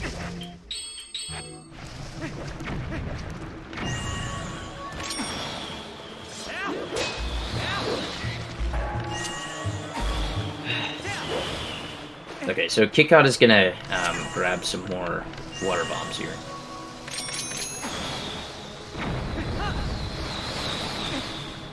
Assuming he empties his bomb bag first. It's like he does remember to do that, that's good.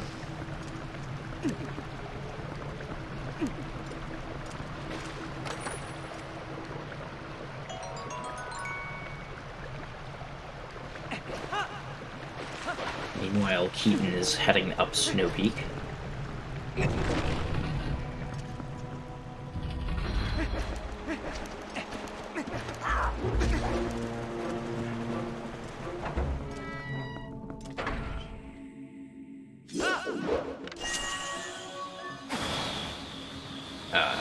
Yeah, I've done that before. You have to target the chandelier, otherwise the boomerang doesn't go far enough.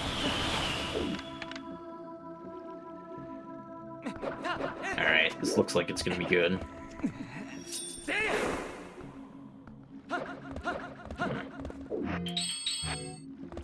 Okay, alright, that worked. Silky smooth, and he's saving. That's probably smart. Probably. I mean, if he dies, it'll save a little bit of time if he knows he's gonna die. I don't think he's gonna fail enough times to, like, actually run out of water bombs, but you never know.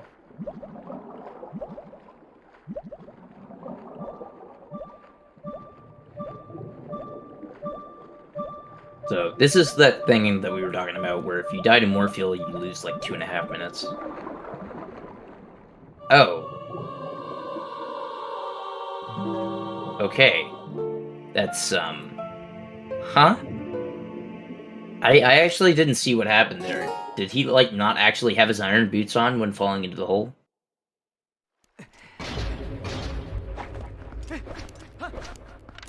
For future reference, if you do that... if you do that and you, like,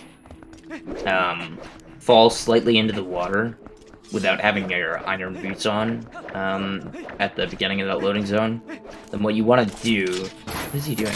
Oh, he's... Okay. He's... Okay. There's faster ways to back this up, but okay. What was I saying? I don't even remember, man. Oh, right. If you fall into the loading zone without your boots on, what you want to do is just sink until the air meter appears, and then swim back to the top.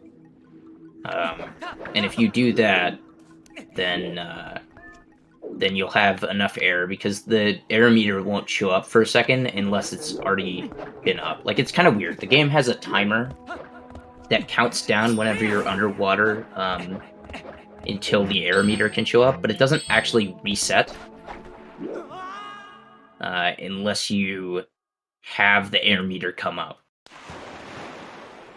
So if you allow the air meter to come up and then swim back to the top, you'll have the full air meter and the timer, which allows you to sink to the bottom. I think it's also possible to, like, press boots early enough after falling into the water that you still make it anyways. But yeah, so that was unfortunate. It was probably like a minute and a half or something.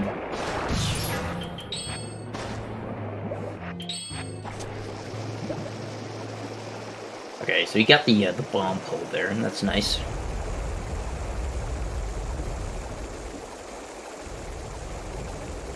So because of that, he's gonna actually rise up in the middle of this cutscene. Makes grabbing the first time and the second phase pretty easy.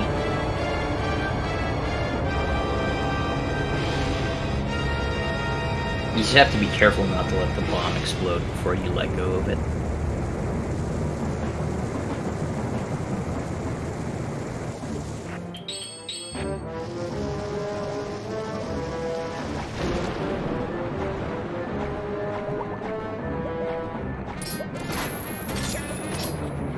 Got the first grab. That's good. Meanwhile, Keaton is doing blind snowboarding. So you would have saved like 30 seconds on not killing the messengers, and then assuming he gets this jump here, yeah, he should be fine. That's the hardest jump on the thing, is that first jump of the shortcut. Everything else is pretty easy, because you can just like kind of follow the contours of the What is he doing? Okay. He's gonna lose all his speed. Okay. Also, yeah, it looks like Kitcot died there. I didn't see what exactly happened, because I was making sure that Keaton's got that jump there. Alright, so... I mean, so this is why there's a lot of variability in these races. Because people at this level die to more fuel fairly often, and so there's just... It's kind of the great equalizer, all these tricks, so... Here's what happened. He drowned. Amazing. I'm shocked that he didn't die by getting hit by a water bomb or getting sucked up and spat out by more fuel. It's not like 95% of the deaths there are from drowning.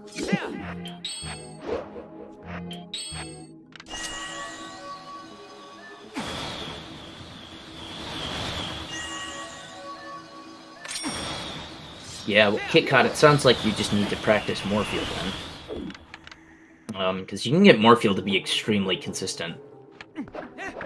Where basically the only possible way you can die is if Morpheal screws you over in the first phase. Like, the only way I ever died in Morpheal at this point is basically if I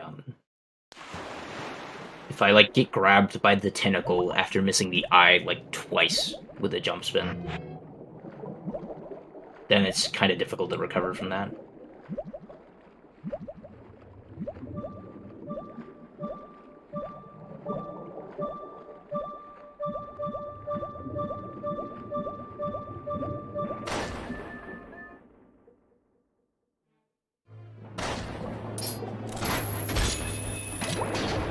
Yes, exactly. This is why lamb is ahead.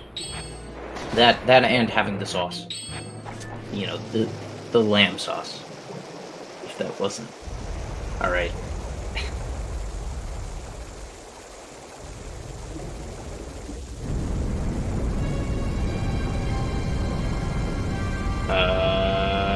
Okay, Keaton.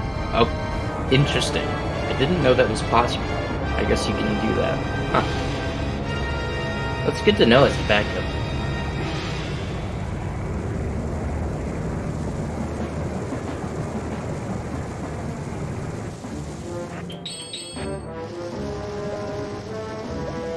Okay, yeah, so Keaton's doing a safe method of claw-shotting over Dark Hammer rather than trying to run underneath the ball and chain. Keaton's throwing ball and chains because not ball and chains, bombs. Bombs, so that you can have an empty bomb bag whenever he needs to get water bombs.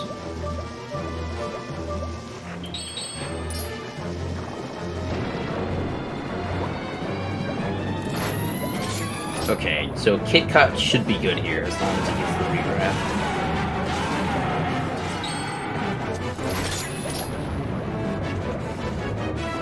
So that's going to be like a 4-minute lead, I think, if Keaton plays well through Morpheal.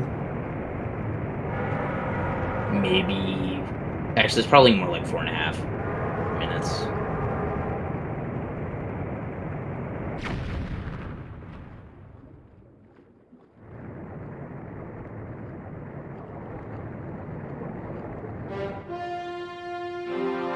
Alright, so I guess we're going to get the answer to the question that I asked earlier on whether or not Kitcot is going to grab this heart container.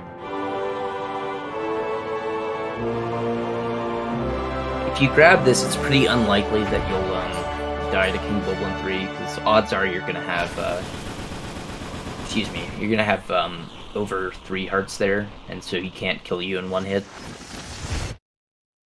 That's why it's usually a good idea in races to grab this heart container.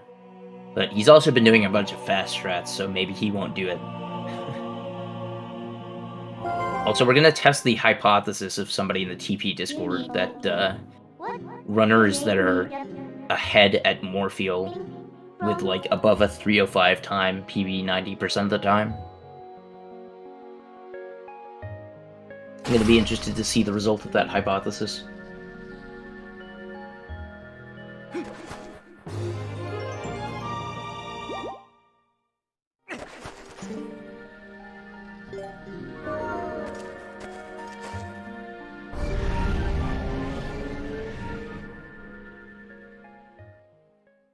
Because he is 4.5 minutes ahead of PB right now. Kitcot is.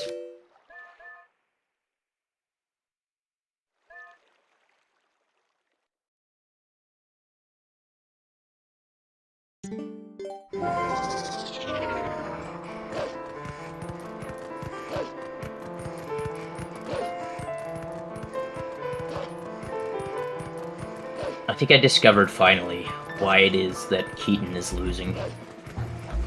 It's because he puts Boomerang on Y. I don't even know, maybe Kitcot also puts Boomerang on, or excuse me, because he puts Boomerang on X. That's what I meant. If you put Boomerang on Y, you would be winning, you know?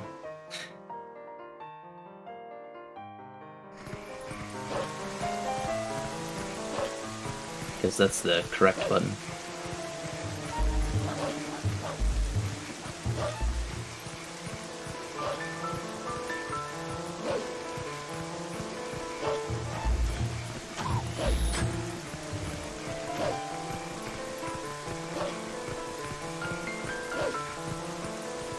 looked like a pretty smooth boss key skip. Very nice. Yeah, so if Keaton really wants to have any hope of catching up, he needs to nail this Morpheal fight. It's losing 2.5 minutes when you're already probably 4.5 minutes behind would be pretty bad.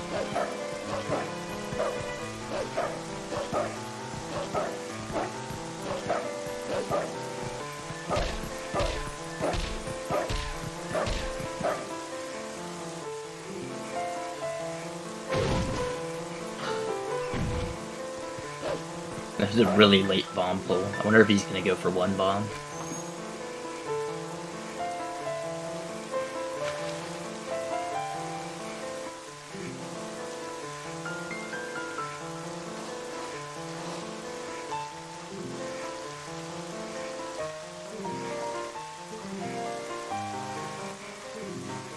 I didn't see what happened with Kitcot in the door there. Apparently something.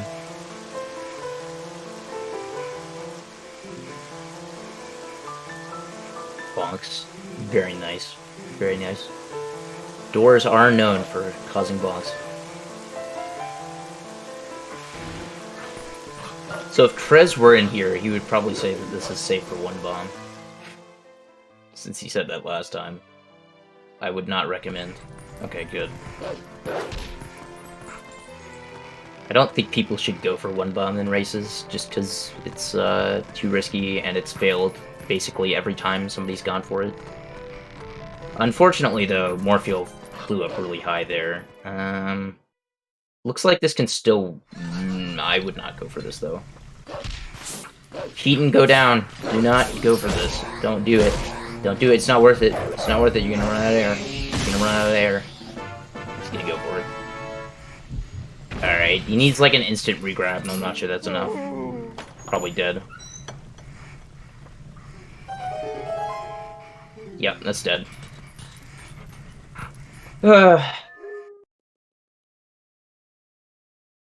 Yeah, I mean, you need to get the finishing blow off, but you have to survive for a little bit more of the cutscene before the cutscene officially starts. So, yeah, that's pretty much dead.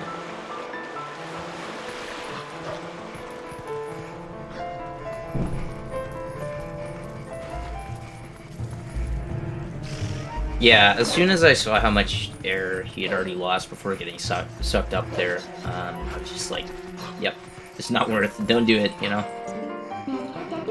But, oh well. That's one of those things where, like, you know, if you know what you're doing and have practiced Morpheal a bunch, then you recognize all of those things. You don't really mess it up very often. Also, I don't know why Keaton is backing this up this way. Oh no, don't try to back it up like that. Oh my god. There are plenty of, like, very good LJA backups where you don't have to go all the way back around the room.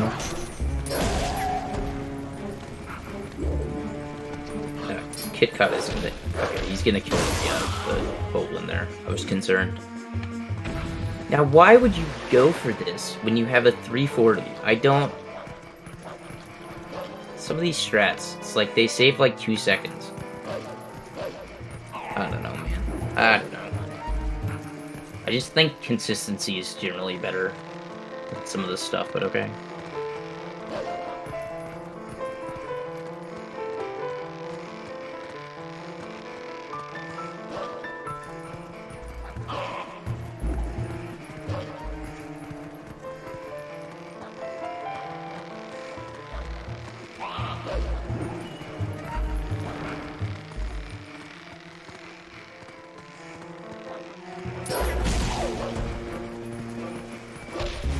Solid fan tower from Kitcot, other than the very beginning of it. Or not fan tower, rope tower. I don't know why I get those mixed up in my head.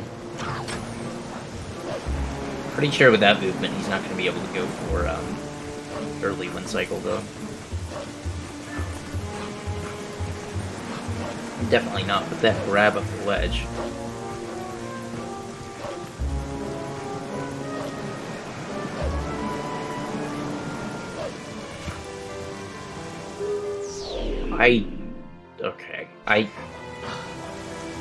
Again, intuition. This is one of these things, like, this is why you have to play this game for a long time to like, actually not make certain mistakes. You have to be able to recognize when certain things aren't going to work, and then not go for them. That early wind cycle he should not have gone for because his movement was not good enough, and he got a grab on the ledge. Okay, that one he was right in going for, but didn't get the right angle.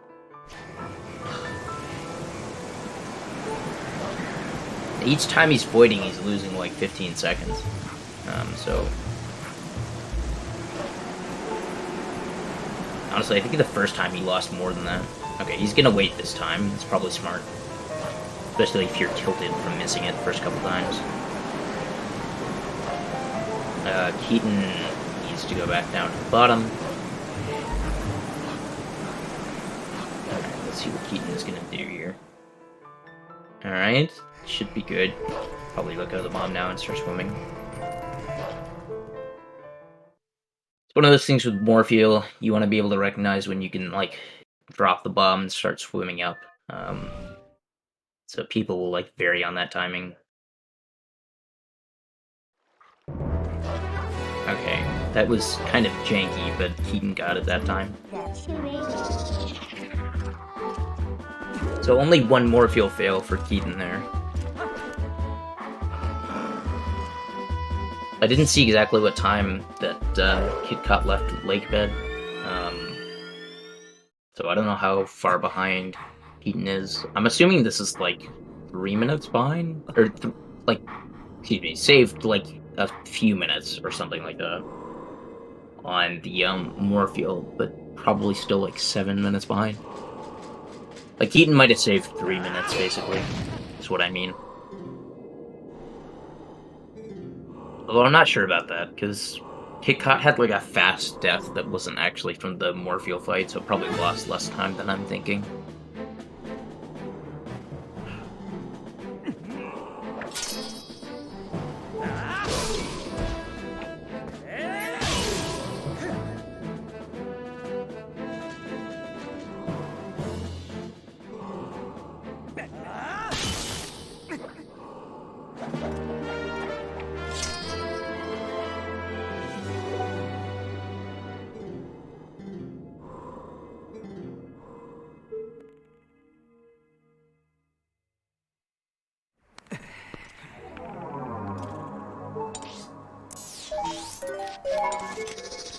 Yeah, so I think with optimal play, Keaton would be like 8 minutes behind at the point where Kitcot is now.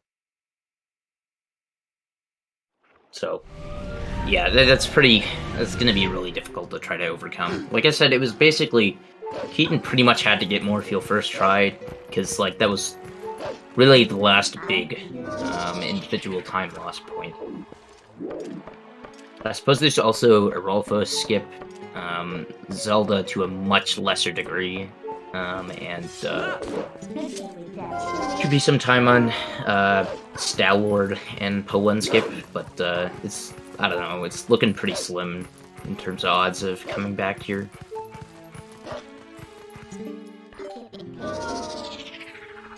And it's not even entirely because of RNG. Keaton has had like a ton of chances to catch up and just has not capitalized. Like, you could maybe blame RNG for pretty much just the 2 minutes at Bow, but that's mostly it. Like, the Hugo RNG wasn't particularly bad. He was just missing stuff like that. So, Kitcot has had pretty good RNG on a few things, but generally the difference here is just that the execution has been better.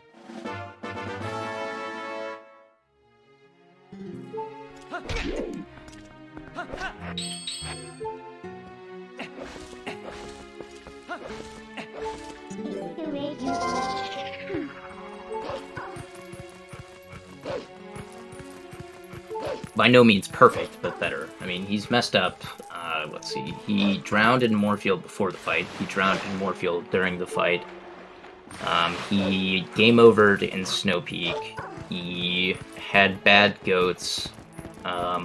Failed pillar clip twice, I think. So, Yeah, I mean, it's not like he doesn't have mistakes in his run. He's just made far, far fewer mistakes. Yeah, Jesnix, he died before the fight because I think he didn't have iron boots on whenever he fell into the water, and if you don't have iron boots on going into the loading zone, you're pretty much going to drown unless you back it up correctly, which not everybody knows the backup. I'm assuming he didn't know. Yeah. You have to have enough air to actually make it down to the cutscene, and yeah, there's ways to not have enough air, so. Interestingly, Kitcot is not looking at the ground. Normally runners look at the ground here to make sure that they're not getting lag. Okay, now he's looking at the ground. This is a really roundabout desert pattern, though. He's being extremely safe with this. You can go through here quite a bit faster.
Okay, so Kitcot, I think, doesn't have super high health here. I'm gonna see how much he has whenever he walks in here. He needs to be careful not to die with map glitch active. Okay, yeah, so he needs to be extremely careful on King Boblin here. Because he has less than 3 hearts, so... He did save, though, to be fair. So he actually wouldn't lose that much time. So that's probably actually really smart. Especially since he has a pretty big lead. That basically makes it impossible that he can lose like 20 minutes to this, so... Or, it's probably more than that. Wow, I kind of like how he did that. I'm kind of impressed, actually. Normally runners do like a kind of slow setup that sometimes fails anyways, and he just kind of walked into position. So very nice execution.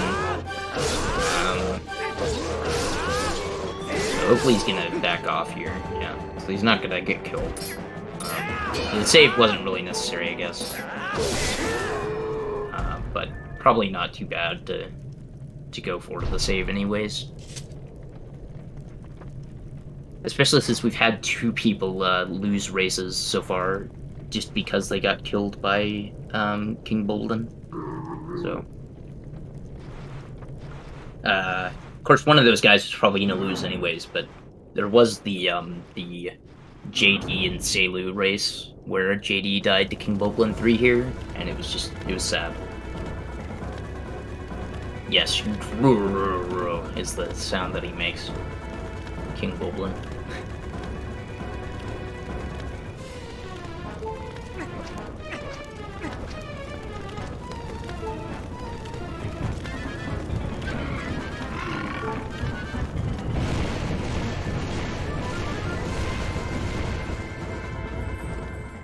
Ropes and water suck in this game, that is all. I agree on the ropes. I don't think the water's that bad. Come join us, the water's fine. I don't know why I thought that. It was just like...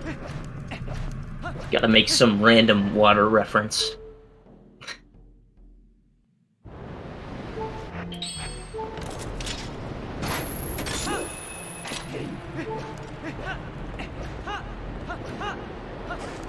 again, Kitcot going with all these, like, really fast strats. I mean, I'm just impressed. He's going for all the fast strats that take, like, 2 seconds, that are arguably kind of inconsistent, but, you know, it's,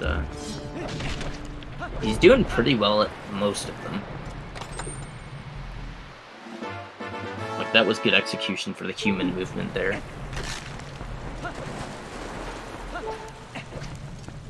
What does it remind you of, Void?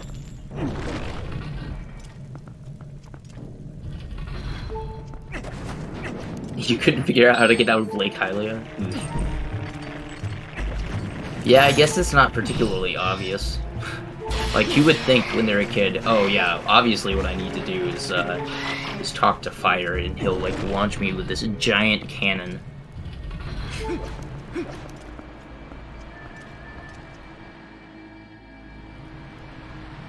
I don't know, sometimes if you talk to Midna, she'll have useful things to say. She might actually say something there, but I'm not really sure. She probably just says, like, go save Rawless or whatever, without any specification on how to get there. I didn't have any money for the cannon. Oof. That's a big oof.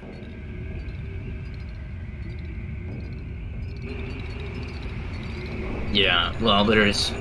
I guess not everybody knows about the rupees above Fire. There's, like, 60 around his little house thing there. Okay, so Kitcot needs to get a heart here, otherwise he can't do Po1 skip. I mean, he can, but he shouldn't try for it. So hopefully he knows that and he's gonna go for it anyways. So, worth noting that some of the tricks that require you to stand on top of something, if you're at low health, Link is in a different animation state, and so he can't, like, roll very well. So you would fail Rupee roll almost instantly. And Po1 skip is similar, although it looks like it's actually working fine, so I could just be wrong about that.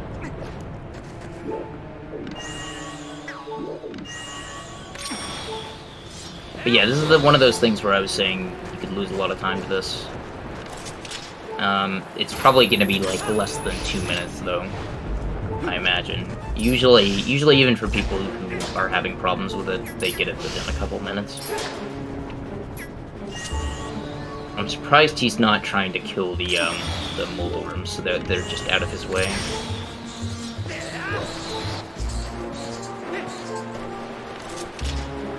I do really think that the health is actually affecting his roll, though.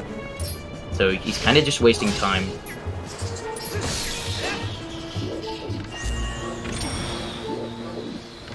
see.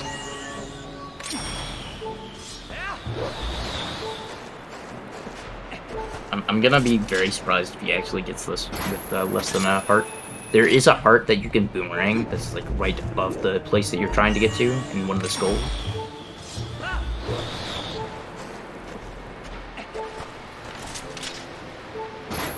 Yeah, he's probably thinking, why am I not getting this roll? When I'm pretty sure it's just, like, the timing to get the roll is much lower when you're in this sort of animation where Link is hunched over. Okay, so he did get it. I think that was probably more difficult than it needed to be. I'm pretty sure he would have been able to get that earlier if he had just grabbed a heart. But that's fine. So, what was that? That was less than a couple minutes, I think. This is pretty much what I thought.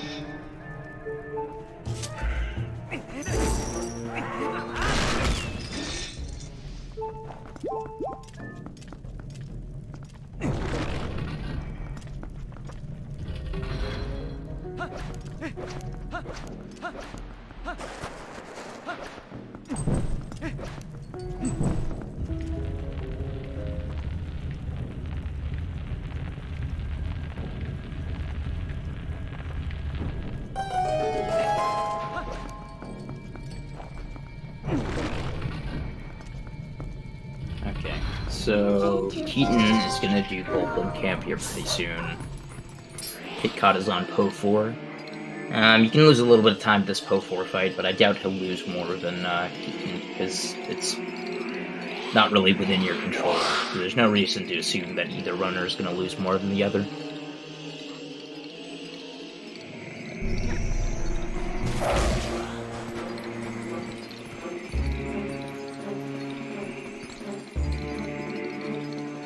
But again, Keaton could catch up a little bit because of that Po1 skip flub.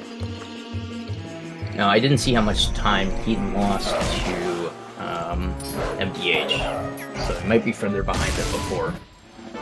No, DSS is on SD as well.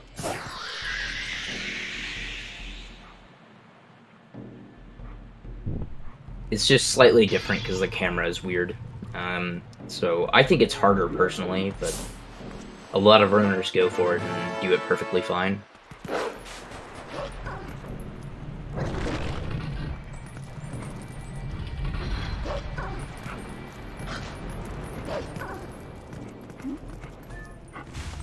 Yeah, I don't think there's really anything that HD runners go for that SD runners don't go for. Because most things aren't like all that much harder to do on SD. There's like one thing at least that most HD runners don't go for, which is a raw skip, just because aiming is a lot more difficult in HD to like aim at something precise, so.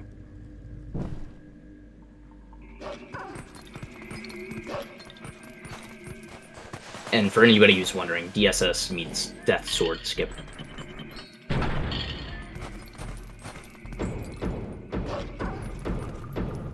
That is a bad angle. I don't think this is gonna work. I think Keaton overshot to the right there. Alright, Keaton needs to save warp. Okay, good. Alright. I wanted to make sure that Keaton knew. I did that once and then didn't realize that you could just save warp, so I just reset. Sad.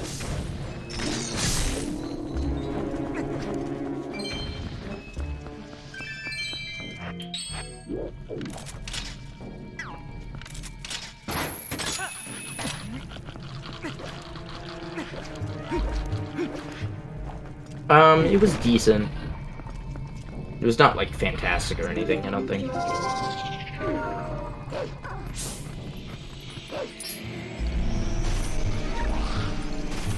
It probably would have PB'd, but it would have been worse than my PB now, so. This was a while ago. Yeah, but now I know. Alright, yeah, so this is a much better angle. Assuming that Keaton doesn't jump attack here and land in bounds. Okay, good. Yeah, and Keaton still has 3.5 hearts, so even if he gets hit by King Boblin, he's not gonna die. And he just saved anyways, so really nothing to worry about there.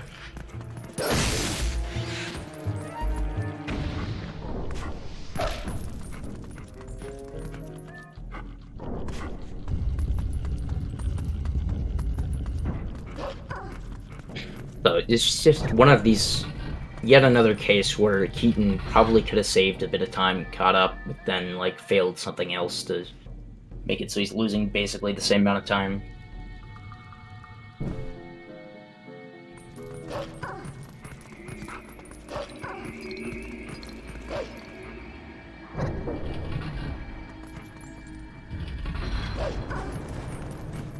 Meanwhile, Kitcot is still 3.5 minutes ahead of PB.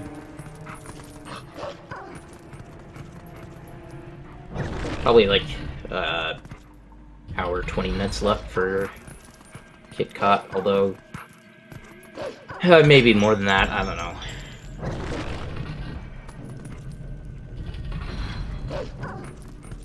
I think a good run would be like a little under an hour 20 from here.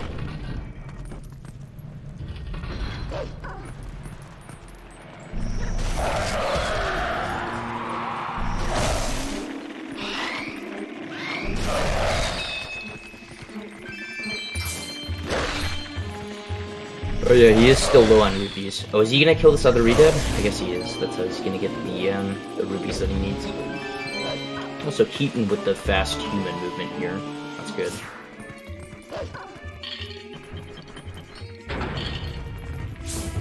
Alright, so Kitcot has all the rupees he needs. He doesn't have to collect anymore.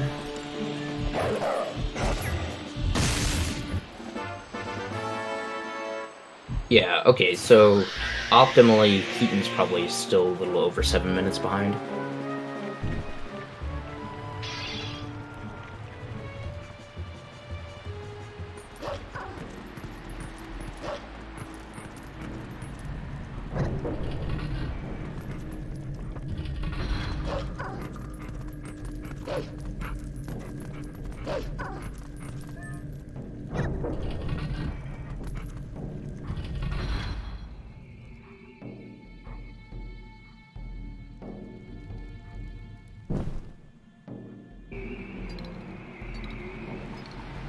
Of course, that depends on Keaton being good at pull and skip, which we have yet to see. Now, I do think Keaton has more than one heart, so presumably it should be easier. I might be thinking of problems with the other method of pull and skip rather than this method. Maybe it's fine with this method, I just... Kitcot? What are you doing? Kitcot.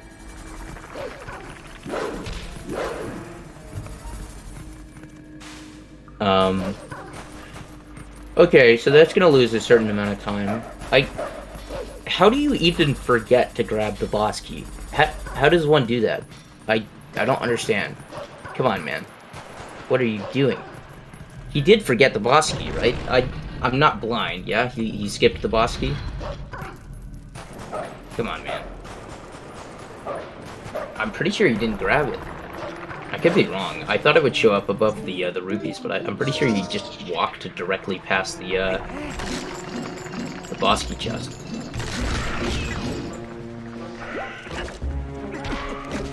You should just stand in place and kill those with ball and chain. Alright, so I think he forgot the boss key, so that is interesting. I mean, he could be in chat and hearing me say that. Otherwise, I don't think he would actually realize until he got all the way to the boss war. So that's probably gonna lose, like, at least a couple minutes. I mean, he can easily get it after save warping. It wouldn't be that bad, but he has to, like, actually notice. So it's yet another spot where Keaton is gonna have some time to catch up.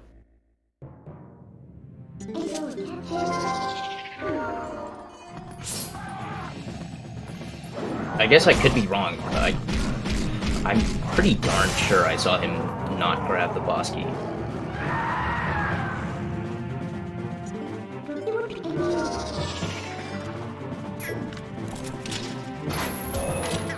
Keaton getting bad luck on the spins here. No. Okay, alright, this still worked. Kitcot trying for a ball and chain strat on Death Sword. Not quite getting it here.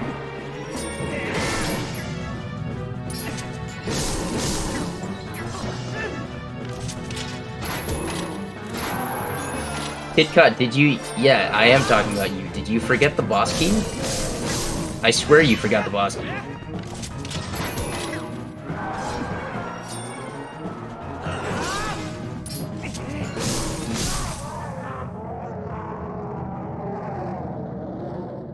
Again, I could be wrong, but, you know, that's just what I recall seeing.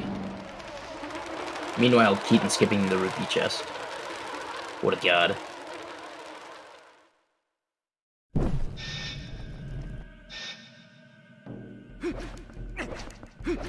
I mean, I guess whenever Keaton grabs the boss key, we'll see if it shows up on the,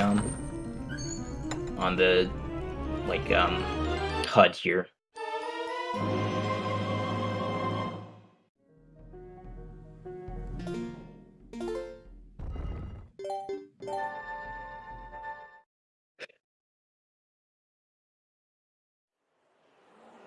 On the Wii it doesn't? Yeah, okay. I mean, listen, I'm actually really curious, so I'm gonna go back and check real quick. Because I need to know. I'm gonna go back and check to see if you got this or not, because again, I could be wrong, I'm just reporting what I saw.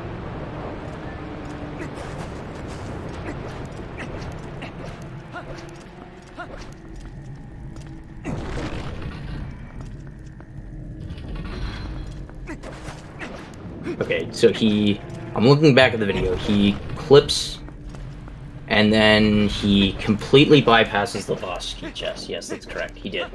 He absolutely did. He skipped the boss key chest. Amazing. So is he gonna remember? I did say it, and he was here in chat. Come on, man. I've given you so many warnings. Like, he totally skipped it. I just went back and looked. He didn't grab it. What the heck? Come on, bro.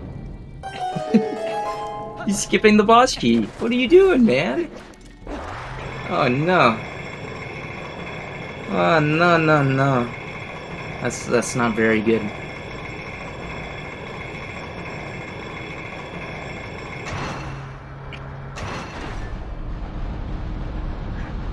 Alright, well, it's gonna give Keaton more of a chance to catch up. It's not gonna be enough to fully catch up, but that's probably gonna be... I imagine over a minute. Oh, I think he noticed. Okay. He figured it out. I see. It's good to notice there rather than at the boss key door. Oh my god, dude, amazing. Yeah, no, you just ran directly past it, Kitcot. That's like, wow. So having some trouble flipping through here. Alright, now you got it. Boss key skip. Very nice.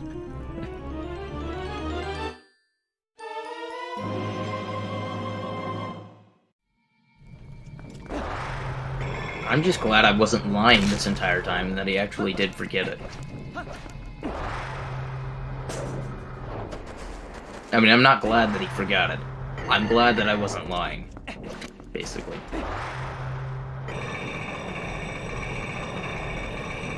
That said, I do have 500 channel points on the line.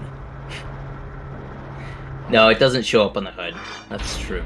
But it does show up on the map screen. And it wasn't there when you pulled up map.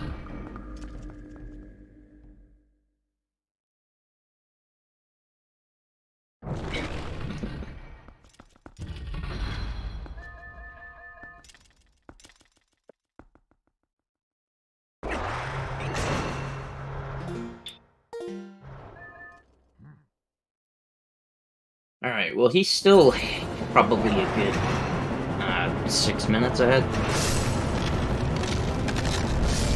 Luckily, I think that mistake doesn't actually lose that much time, honestly.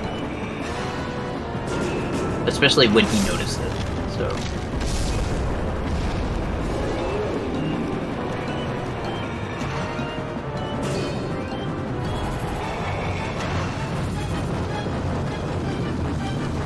Alright, will Keaton remember to grab the boss key chest? Okay, yeah.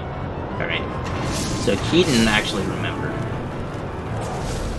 Don't try to bounce off that guy, you're not gonna make it.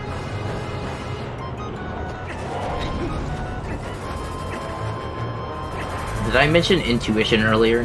About, like, when you should know to not go for something anymore? Because, like I said, that's a thing. Like, okay, yeah, he's going back up the railing, alright. Okay, there we go.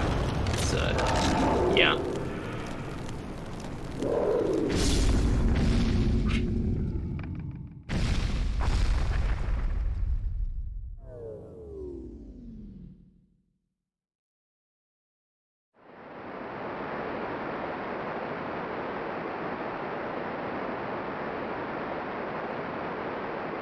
I mean, this is still, like, okay, I don't think that Keaton is gonna catch up, but it's possible. Like, he's had plenty of opportunities. He's probably gonna have at least a few more opportunities to save time. He needs to aim the ball and chain down here. There we go.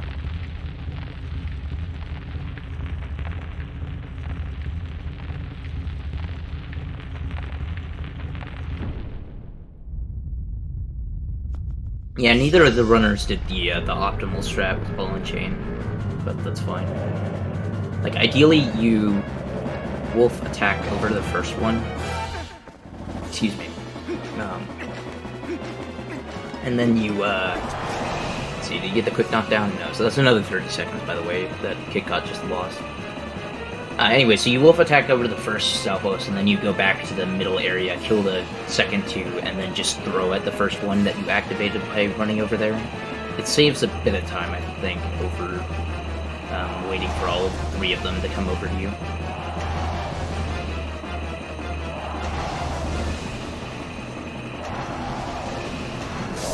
Okay, so I mean, Kitcot definitely lost like 20 seconds on phase 1 and then 30 seconds on phase 2, assuming he doesn't.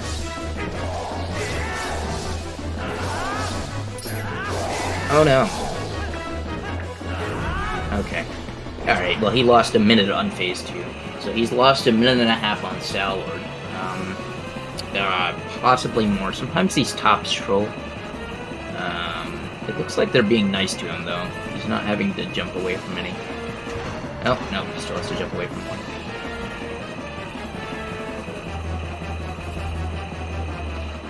Alright, yeah. So he only had to jump away from one. Sometimes it's, like, quite bad if you get the second phase, because the tops can, like, absolutely troll you. Oh, no.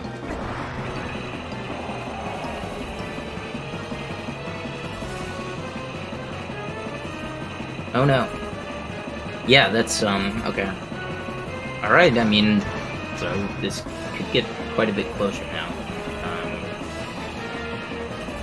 So Keaton's about 4 minutes behind now.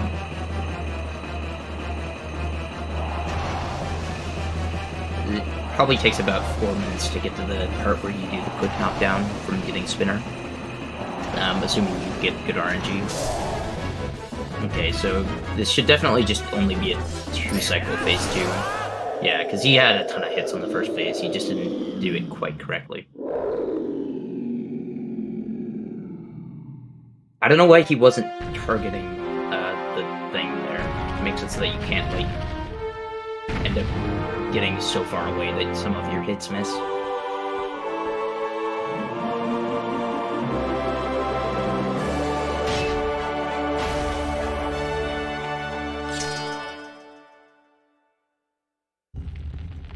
Let's see if Keaton can capitalize on the time loss from Kitcot. Kitcot, who's now like going to be a minute behind his PB. Looking at his best possible time, he can still PB by like 7 minutes, but yeah, he's definitely lost a bunch of time in the second half of the run so far. Lamb is already done. Wow, Lamb is faster than Taz. Amazing. Honestly, I think the Lamb is unbeatable in this tournament. He's gonna win super easily, and then he will be a happy Lamb because he won.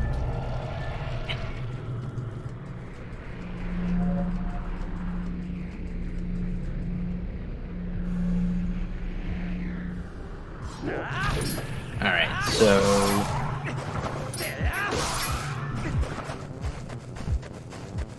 I think that,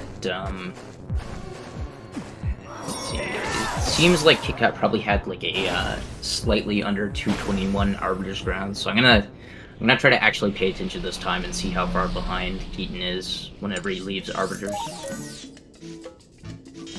Just because I really want to know for sure. I've been like guesstimating, and my guesstimates are probably right, but I want to know for sure, you know.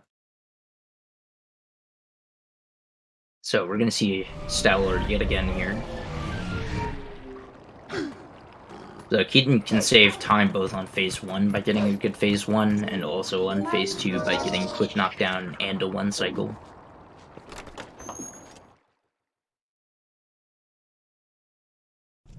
Unfortunately, the elbow is being kind of rude there. That happens sometimes. For some reason, it has like a really large hitbox. The elbow does. You have to make sure not to. Wow. Yeah, that was just kind of unlucky, honestly. Yeah, I don't really think that was within Keaton's control. Also, it seems like Kitcot got a pretty fast early city. Okay, that barely worked for Keaton, but it did work.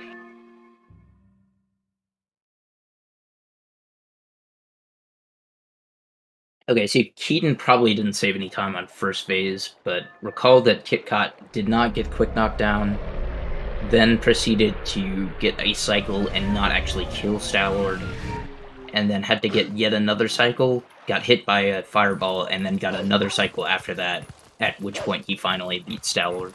So there's still, like, over a minute to be saved on just this half of the fight.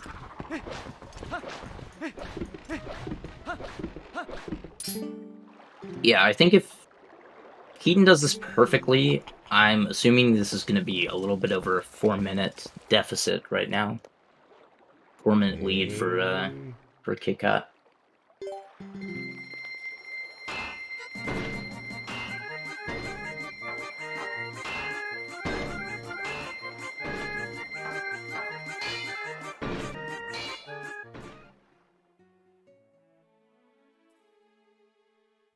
That looks pretty good. Yep, there you go. Okay.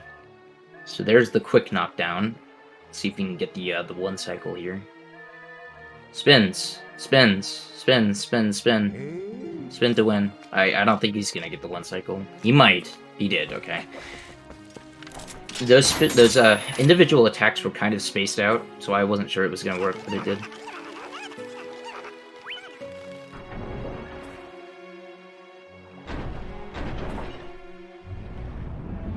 I'm a little surprised. I mean, so normally you have to do 6 spins there, and then 3 slashes is equivalent to a spin.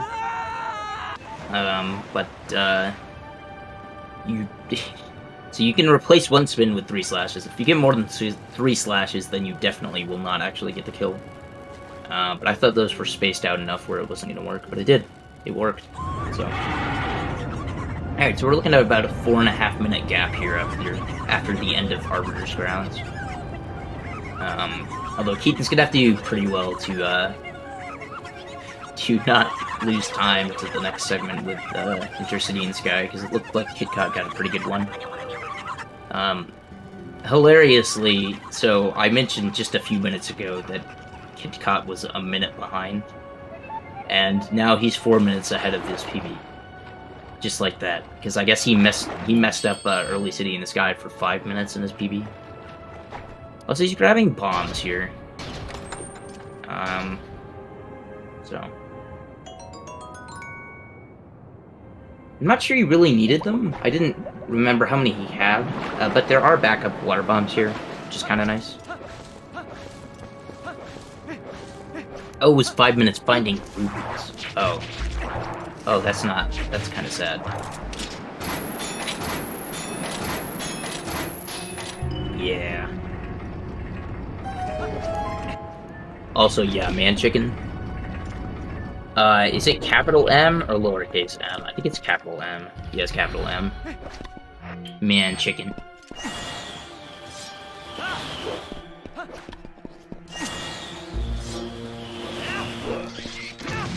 Oh no! Oh man. Ugh. Yeah. That's unfortunate. You just got completely owned by the Homicidal. That's not gonna make it either, so he's getting a game over here. Oh man. Honestly, I think that Kitcot's getting a little flustered, and that's why he keeps making mistakes in a row. He's gotta just brush it off. I mean, he still has a pretty good lead right now. Keaton is messing up Early City in the Sky. If he just, hunkers down and plays well the rest of the way, he's gonna win for sure. But, there's a lot of things happening right now that I wouldn't be shocked if they, got him pretty tilted. Because these enemies are definitely not being nice right now. Okay, alright, he's not gonna avoid again. Alright, this is probably smart in a race, especially when you have a lead, to save before fan skip. I can agree with that decision. Because because if you trigger the fan, then you lose like 2.5 minutes.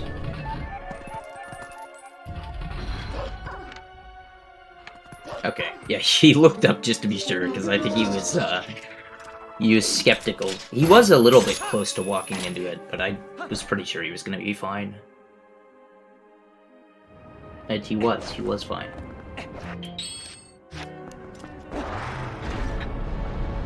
I'm seeing, so Keaton has, you guys can't see it, but he has his chat up on, like, the side of his stream.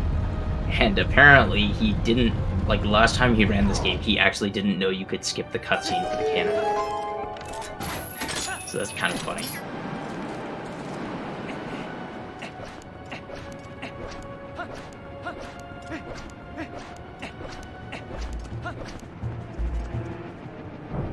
Alright, Kitcot pretty clearly not going for small key skip, SMH.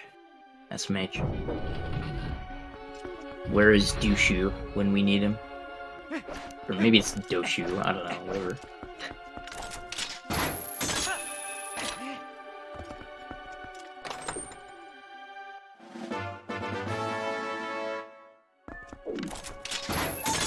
Yeah, if Keaton's can pull off sitting this guy's smallest key skip first try, he's gonna save like 5 seconds. Oh man. Just because of how slow it would probably be with our ways of setting it up right now. I mean, if you go as fast as TAS, it saves like a minute, but I imagine people wouldn't do it that way.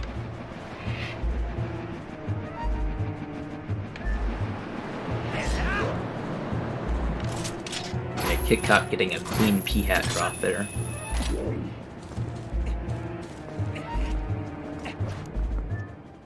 That was to skip a cutscene, so that's probably the easier method of the two to do the cutscene skip there, but it's a little slower, so yes, I'm saying that we should just become TAS, then everybody will have world records simultaneously.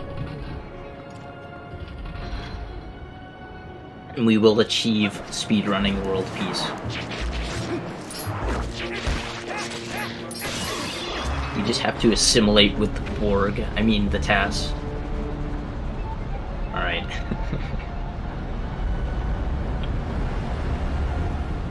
Alright. Keaton getting on the spinner there. Interesting. This is RNG manipulation. What are you talking about?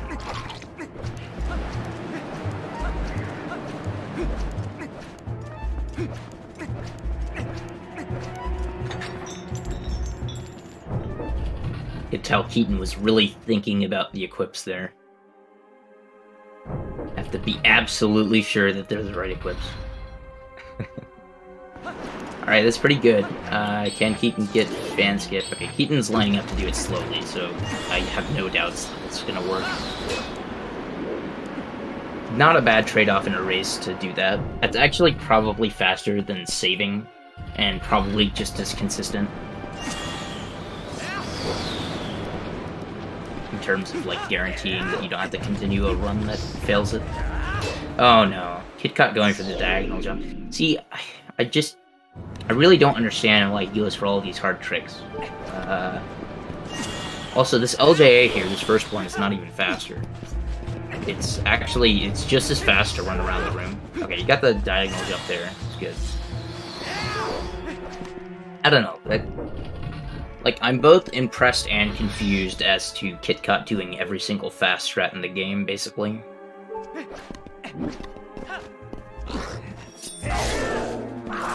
Like, I'm impressed that he's learned them all, but I'm confused because I'm sure it cannot possibly be good for consistency. Like, sometimes baby strats are good.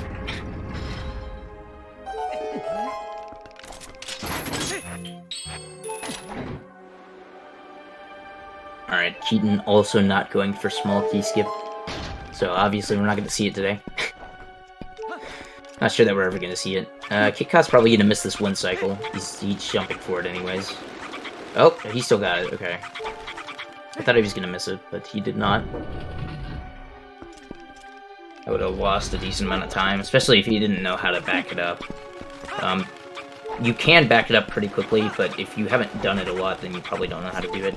Yeah, he walked too far forward into that fan there before it turned on. No small key skip, that's right, no small key skip. Okay, let's line that up correctly. Will he do this correctly? I don't know why he doesn't Z-target before the jump, but he got it. That's much easier to get the proper height if you, like, walk well, or not Z-targeting, L-targeting.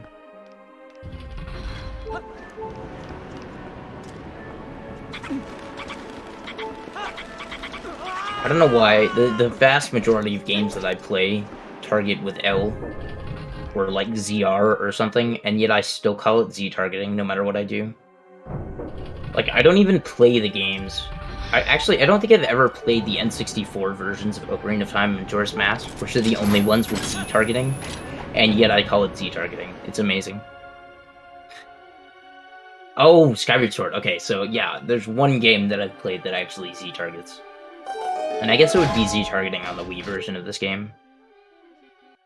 So, there are 2 games that I've played. Thank you for providing me with an excuse, Jaznix, I appreciate it. Kitcot getting a Rolfa skip first try, that's very nice. Obviously, this segment for him wasn't extremely smooth, but, no, it's, still pretty good to get the Rolfa skip first try there. Okay, so I think he got the claw shots at like 2:34:30-ish, so I'm gonna try to see again here how far Keaton is behind whenever he gets double claws. Keaton has been going nice and slowly, but not really losing a bunch of time to mistakes, just like being careful.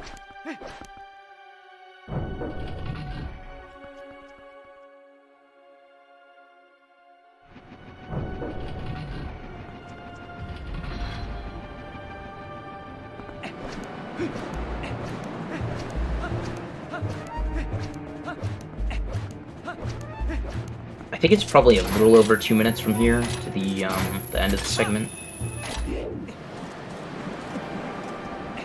So we're probably looking at least 3 minutes behind still for Keaton. Probably more than that, honestly.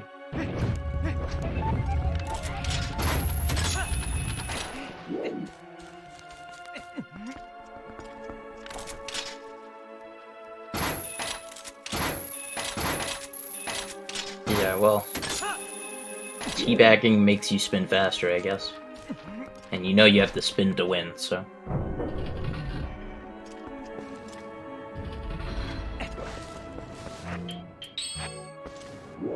Okay, so Keaton doing the target method here, and that's the target method I was talking about. I think you generally get more height off of it if you do that, but I could be wrong.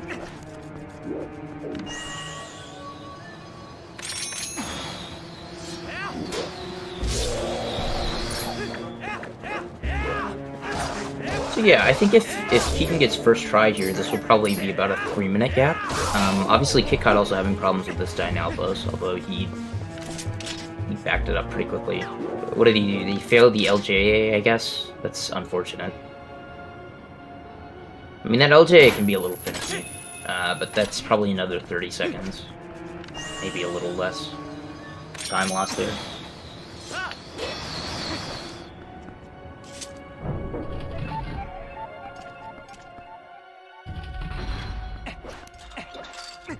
Alright, let's see how many tries Keaton gets for this. Interesting, okay. I'm not sure I like that setup, but we'll see if this works. I mean, he might void here, that's the problem. Okay, no, wow, first try for both. Yeah, so we're looking at, I think, a little bit under a 3-minute lead for Kitcot, and he's, like, still making mistakes on this next segment, too. It is actually getting surprisingly competitive, surprisingly quickly.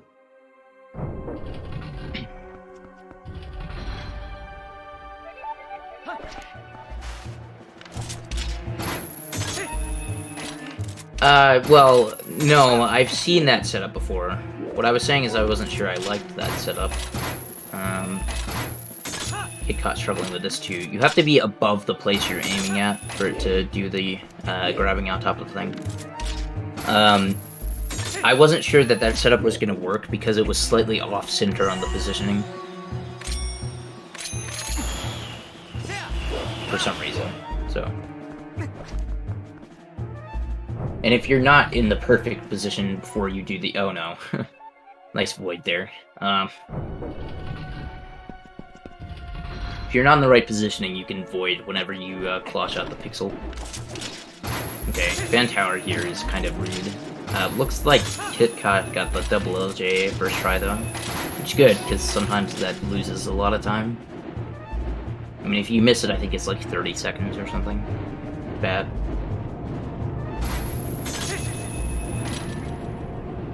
So, Fan Tower is, interesting.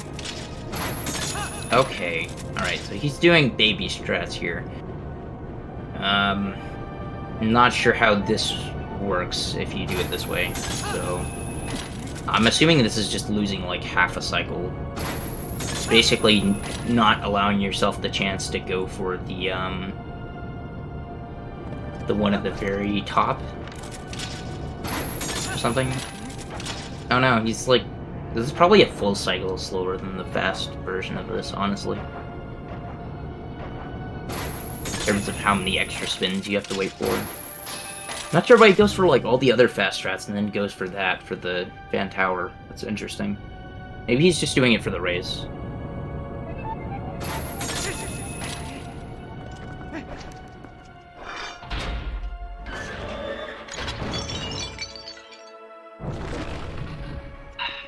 There are certain ones that I think aren't worth it, particularly because I don't do them, or because they save very little time.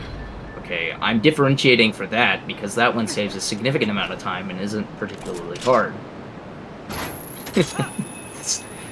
I know, I'm like contradicting myself, but still.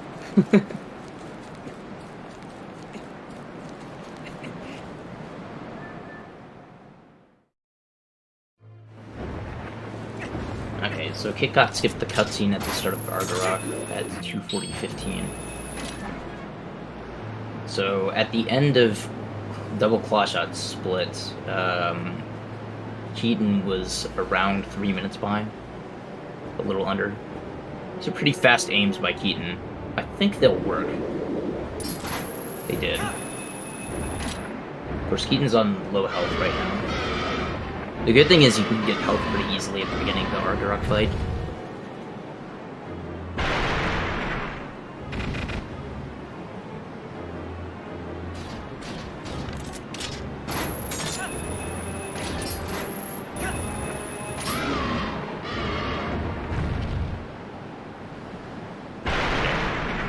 So, I haven't been paying attention to this Fan Tower. I'm assuming it's going as normal, because this looks like the normal fast cycle still.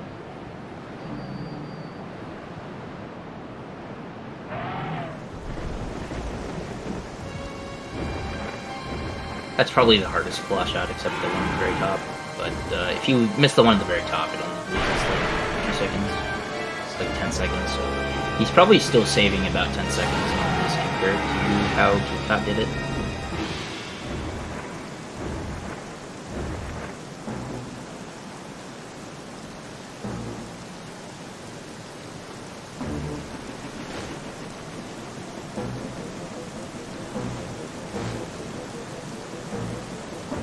We got the 1 frame drop there. And then consistently did a lot close enough to the door. Very nice, very nice. Okay, so this is going to be a little over 2 minutes behind. So he did save a bit of time so far.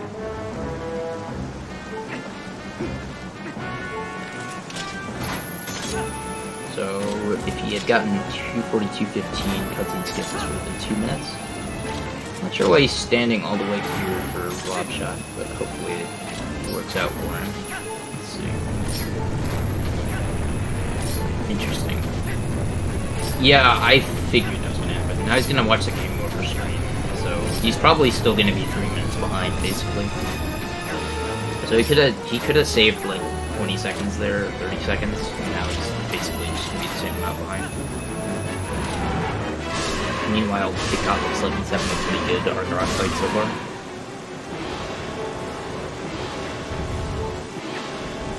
Oh yeah, I guess if you die in the boss room, it places you in front of the boss door.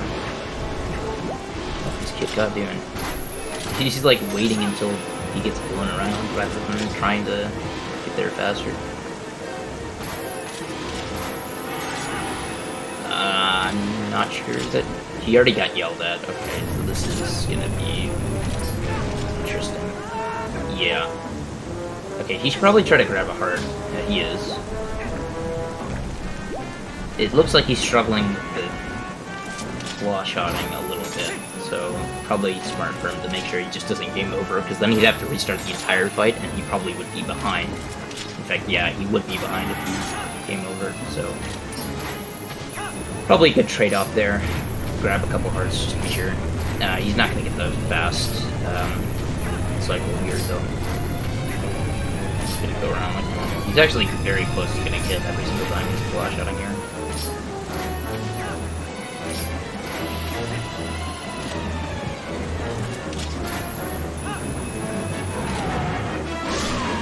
Alright, so that's the second cycle down for Kitcot. He's got one more. The flame pattern is a little different on the third cycle. Let's see what he does here. You gotta put your iron boots on there to be able to claw shot. Otherwise you'll get blown away before you can actually grab it, pretty much.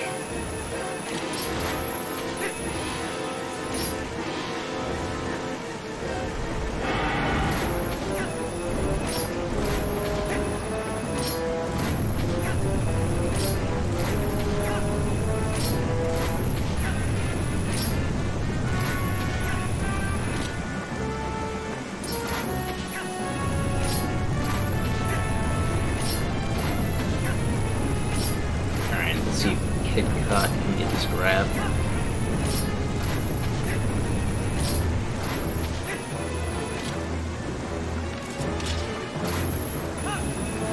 Alright, very nice.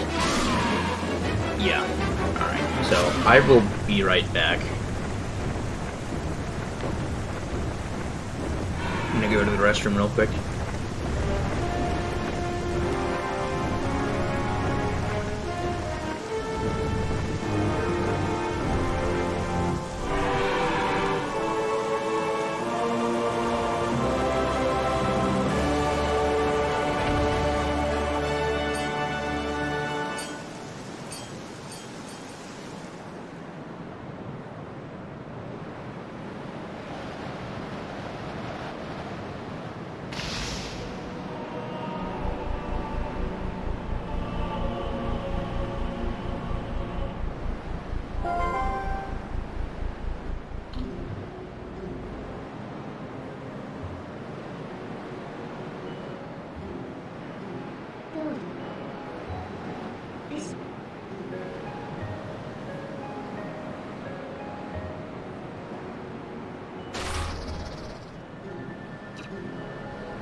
I have returned.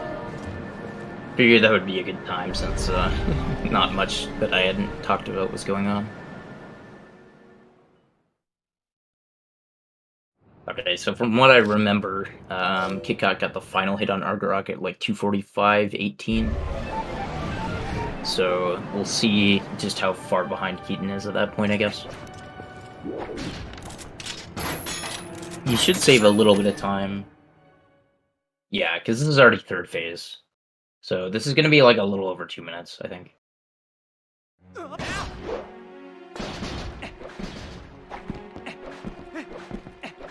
Assuming this worked. It did, okay. Yeah, so we're looking at like 207 as the gap right now. So there's 2 dungeons left as well. I mean, Palace can be somewhat difficult, so... But by the way, also, Kitcot looks to be 4 minutes ahead of his PB. You know, I'm not actually sure which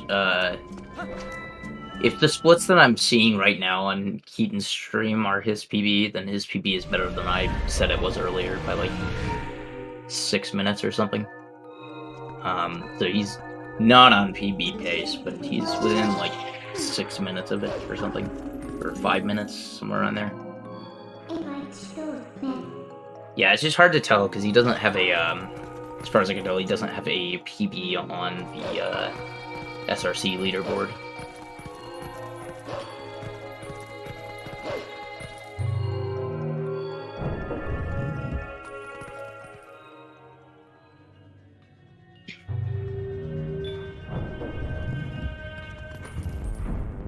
I didn't see if Kitcot grabbed the heart container. I assume he did. Yeah, he did. Yeah, I totally understand that, Jerome.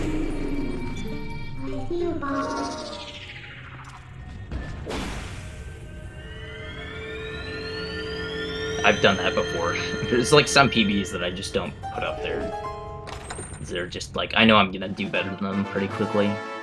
Or it's just like so not different from the last one. It's like there's no point.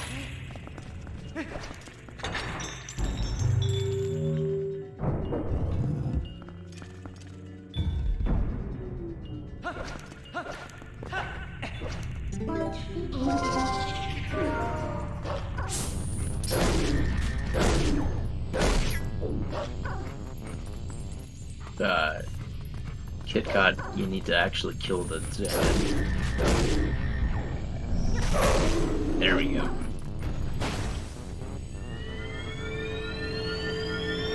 Yeah, usually what you do on those is you do a dash and then target and B-attack while dashing. And that'll get you 2 hits, and then you can mid-charge to kill the Zant head. At least that's the fastest way to kill them as Wolf.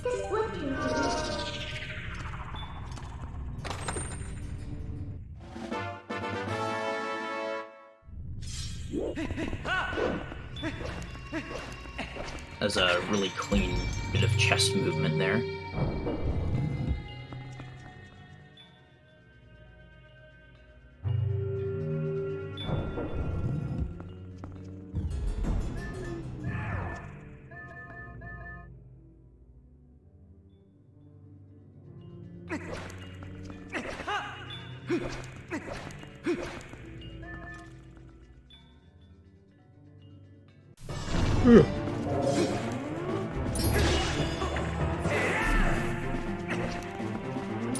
Kitcot flipping the Zant hits.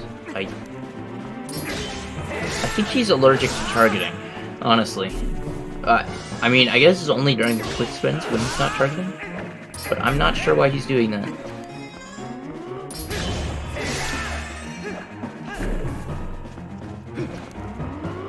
It's gonna be like a billion cycle on the, yeah. Yep, I was counting in my head there, you know, and I got all the way past 1,000 and then 1,000,000 and all the way to 1,000,000,000, you know. It's definitely not exaggerational. It's probably like a 7 cycle or something. It was more than it needed to be, for sure. Actually, if he comes in for an interview, I'm probably gonna ask why he doesn't target during quick spins. Because I'm really curious now.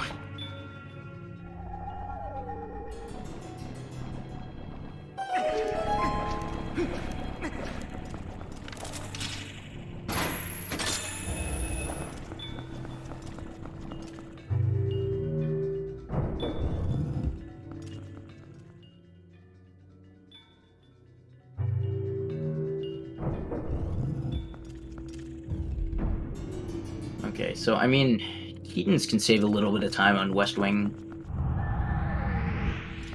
considering that Kitcot failed the Phantom Zant fight a little bit. Probably took like an extra 10 or so seconds. Now he's also having trouble with the orb here. You know, I mean, they're almost in the same room, actually. They're like a room apart right now. Oh, Keaton's gonna get burned here, though. Yeah, so Zant's gonna warp around, and there's gonna be a bunch of enemies. Probably shouldn't have spun there. Probably should have just slashed. Getting good spawns, but not actually capitalizing on them, sadly. Where'd that Phantom Zant go? So this probably loses more time than what Kitcot ended up doing. See if he can finish this one. Okay, yeah. There you go. That was not the greatest Phantom Zant. So they're still not going to be in the same room. They're a couple rooms apart now.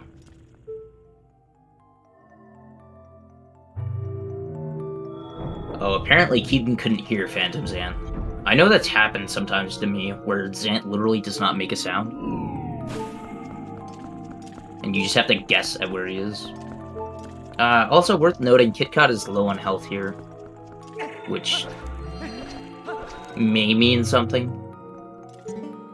I mean, you need 2 hearts in the second half, at the very least, so he'll have to get some health here somewhere. Oh, man. Yeah.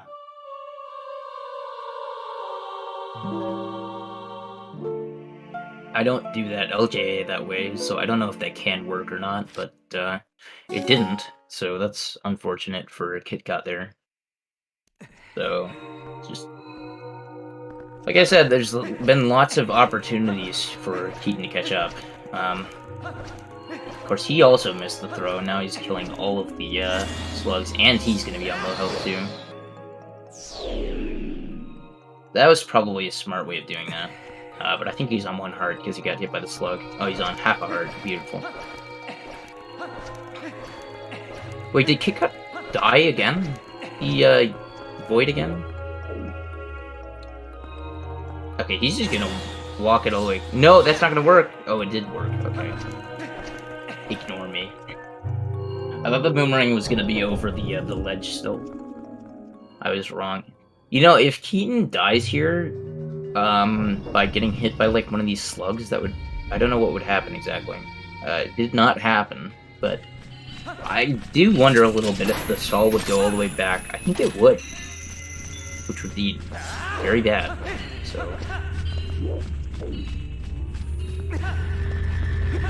Kitcot doing well on this. Unfortunately, he's gonna get multiple cycles. Again, I don't understand why he's not targeting during the quick spins. Maybe he just, like, can't actually do them if he targets or something. Okay, well, he didn't fall down in this room, so... What does? Oh, the soul goes all the way back? Interesting. Yeah, I figured as much. It's not something I've ever actually dealt with. It's, you know, usually you don't take so much that you're on half a heart here.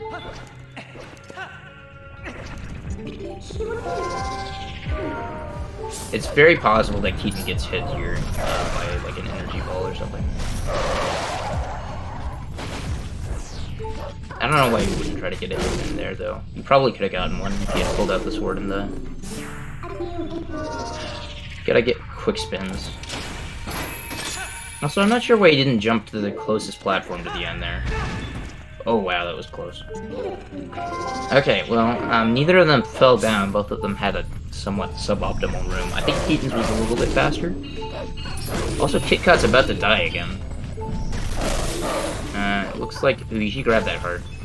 And he's thinking the same thing I am. Did the other one drop a heart? No, it dropped a rupee. I think the pots near the door to the Phantom Zant here sometimes hold hearts. Like, if... I know I got some from the left pot, or from one of the left pots the last time I tried to do this. So, Kitcot targeted too low on the target there, which meant he couldn't grab the one he wanted to, so he had to do a couple extra claws there. So he almost rolled off, too. Are they in the same room now? I think they are. Wow. That's... wow.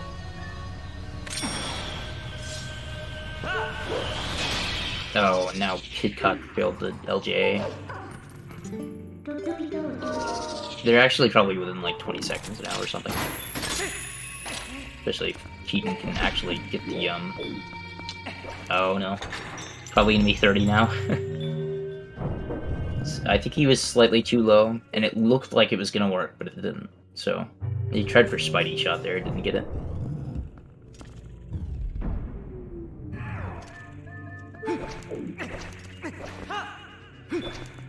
I think they're about to be in the same room again, though. Oh, Keaton going for the claw shot strat here.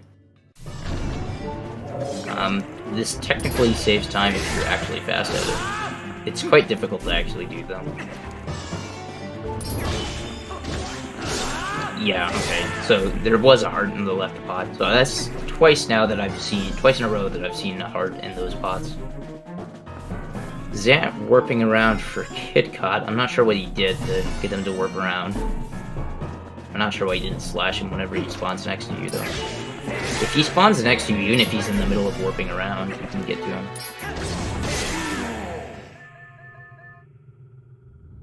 Alright, so I mean, they're in the same fight, basically. I mean, I guess Kitcot's already done. But Keaton seems to be better at this fight, in terms of, like, doing the quick spins here. Of course, he's gonna have to go for the 4-cycle now, fail the quick spin. I think he knows the backup, right? Don't go for the 3rd spin. Okay, good. Could probably roll stab here. Yeah, alright, you got it.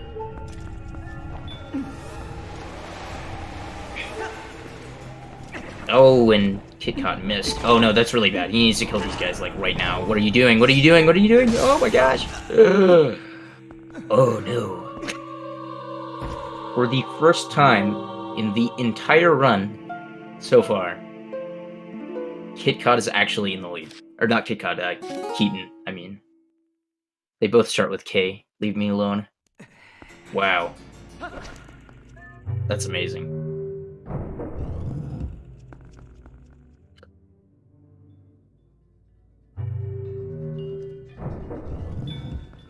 I mean, but it could turn around just as easily if Keaton gets hit on the way back. Usually East Wing's second half is not that bad, though.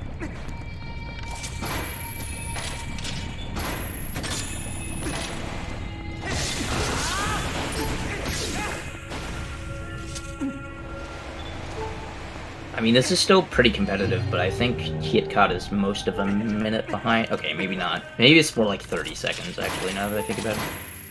This is actually pretty competitive, honestly.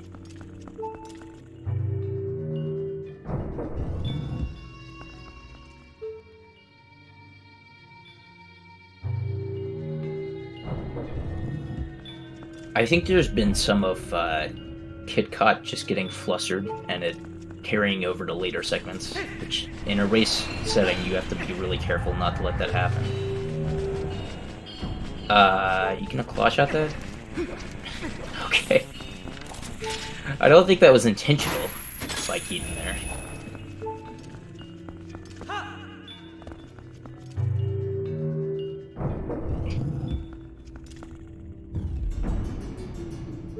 That was interesting.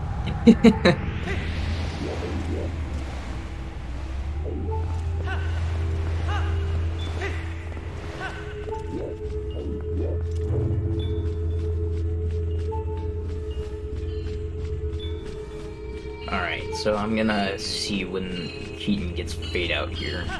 Okay, so that was a 3:01, 38, or 39. So let's see what type of time Kitcot's gonna get. Okay, it looks like he's about 50 seconds behind. Maybe a little bit more than that. Or no, it's less than that, sorry. I was doing an estimate by some other timing I have in my head. So it's probably more like 35 seconds. I can't do math. I think it's like 34. There you go. 34, final answer.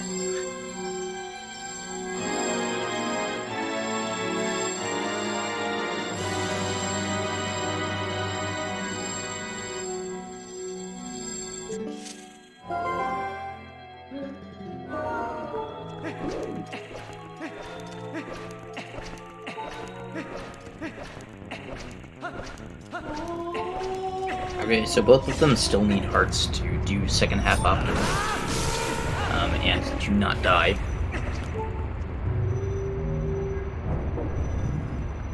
Anyone want to raise to 35? $34, 34, 35, 36 to the man in the jacket. Yeah. Anyways. I can't talk that fast. I don't know how those auctioneers do it. That's unfortunate. Keaton could have really used that heart. I imagine he has other heart backups in mind. It's good not going for that LJA once he noticed it didn't go out of bounds. It's impressive.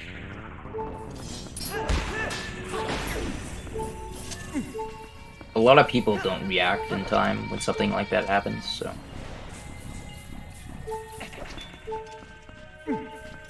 Okay, Kitcot is... he should not walk towards those slugs until that ball goes in the hole. Yeah, he's smart staying on the stairs there. You definitely don't want to, like, roll down the stairs during the cutscene, because then you pretty much will get hit. You should do a spin attack. Oh, okay, that worked too. I was thinking spin attack to get the heart from the keys. You could have got enough heart from that other keys, but didn't get it. What is Keaton doing exactly? Is he grabbing hearts from those? Interesting.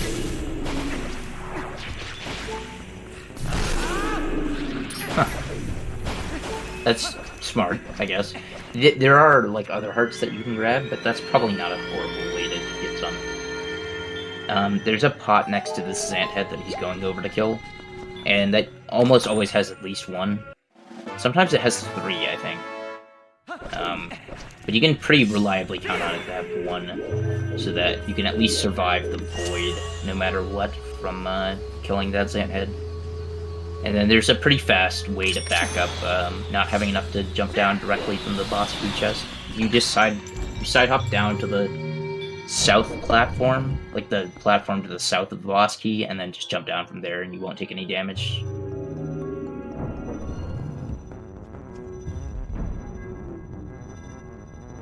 Kid is apparently still alive. Yeah, he's on 2 and a quarter. Okay, again, with the fast strats that are difficult.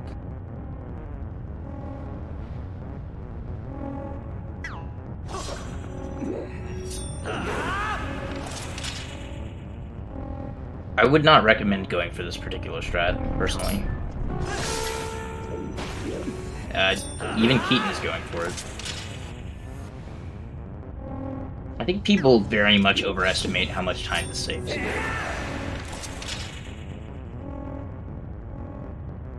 Okay. Keep in mind that Keaton has already gotten the Zant head, so he's still ahead, even though they were doing the same thing. And again, I really don't understand why people do this. He'll get it eventually, but he doesn't need to do this. It saves like 2 seconds, because you basically just make one. Like, the only way it saves time is if you do it after getting the Zant head. And you do it so fast, like literally first try, so that you make an earlier cycle. So it saves like 2 seconds, and it doesn't save, like, if you're gonna get the boss key before, which I don't think that you should do, then it doesn't save any time over just getting the boss key after. And he didn't even, like, jump down directly from the boss key. So he lost time to that, and took fall damage too. And yeah.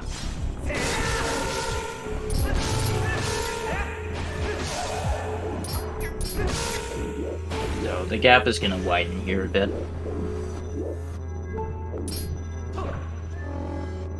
Because it definitely took him longer to get it than it took Keaton.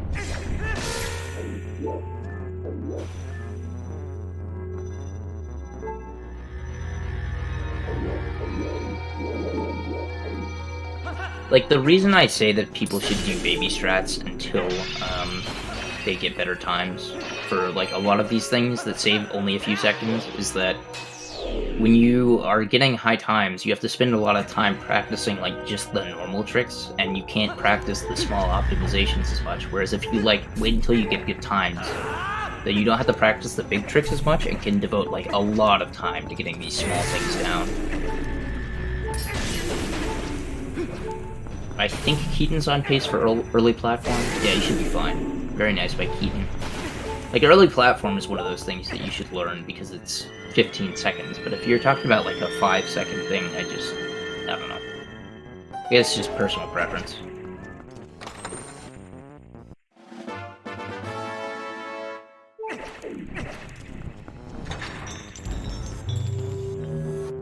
I mean, if you're, like, yeah, if you're good at it, then absolutely include it, but I don't know. I think it just takes a certain amount of time to get those things down, and that time is generally better spent when you're getting 340s on, like, the major tricks.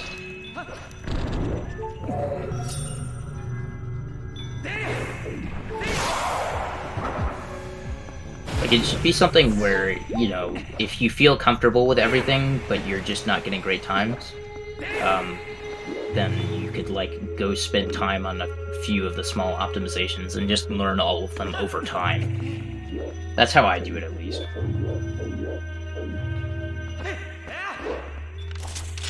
I didn't see how this room started for Kitcot, but it looks like he's fine on early platform pace, although that claw-shot blunder... Oh, no. Lamb finished his second run. Oh, wow, this one was like 48 minutes. Wow. That's like triple, or I think quadruple, 4 times as fast as the task. Very nice. Lamb is just a god in chat here. I don't even think Lamb has been in chat for a while, but it's just because he's been focusing so much on getting god runs. Alright.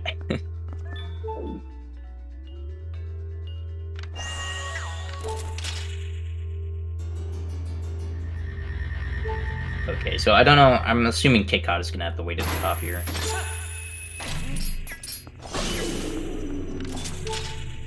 We need, like, some person with the name Sauce in here. It's... Oh, no! If he went a little faster, he could have made that. Oh, that's so bad. We gotta get somebody with the name Sauce in here to ask where Lamb is. Or so that I can ask them where Lamb is. You know, that'd be great. I think there is somebody that has the name Sauce. I don't know. Isn't there like a Zek Sauce or something? They're not here. You know, like, go back and watch this video maybe in like 10 years and be like, why is this guy asking where I am? Yes, that's right, so that I can ask where the lamb is Sauce. That's right, where's the lamb Sauce? Very nice. I, like, completely blundered that entire joke. It was so bad. So bad.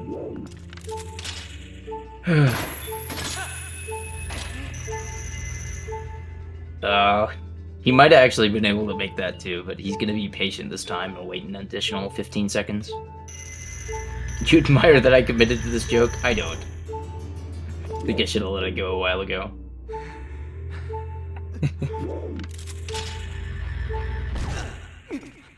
Oh no! Big Pheno energy there. Big Pheno energy. And Keaton isn't flubbing the water bombs either.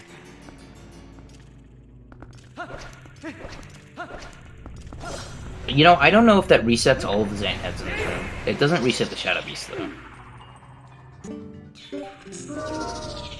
I feel kind of bad for Kitcot, because I'm pretty sure he's just clearly flustered and it's causing him to make more mistakes.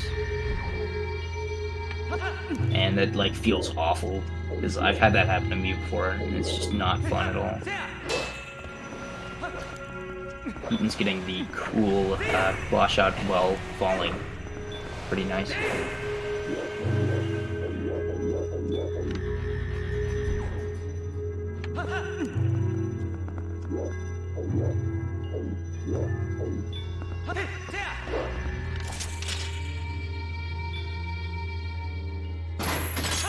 Yo, D3 has arrived. Isn't D3 playing the winner of this match or something? Let me check. I'm curious now. He is.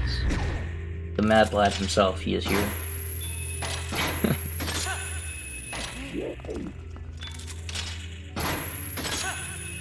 Now, Kitcot missed the cycle again. Sad.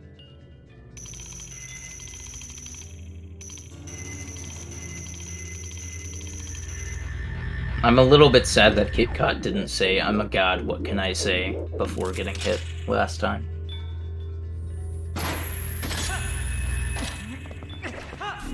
Gotta get those really dumb references in.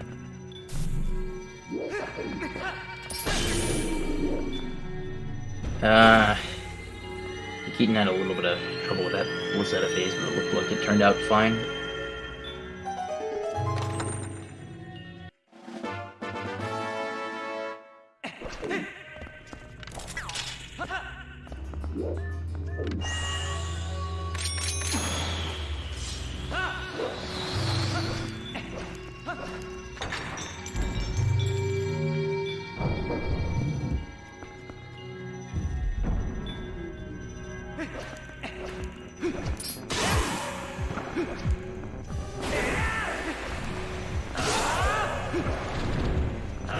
Bro, what are we doing in chat here?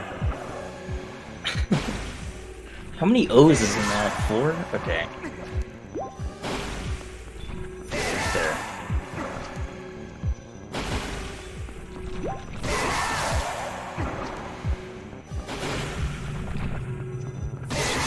I mean, I think I'm fine, honestly. And it's gonna get crowded here once these guys finish, because we're gonna probably get them both in for an interview soon after the run.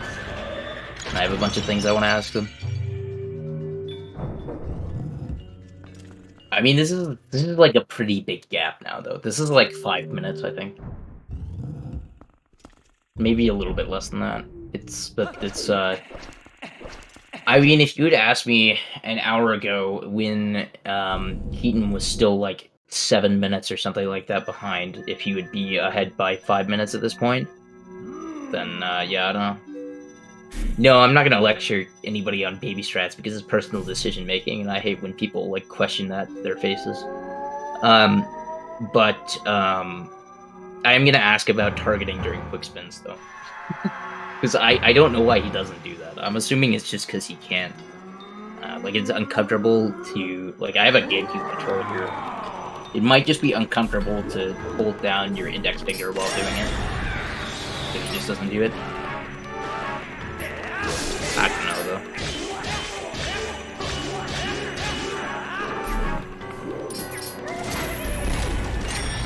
Apparently, Kitcot missed the 4th hit of that combo, which is kind of crazy.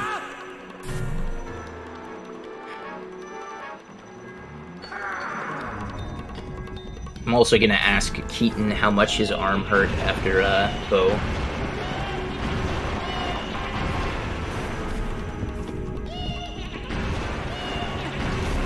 Among other things.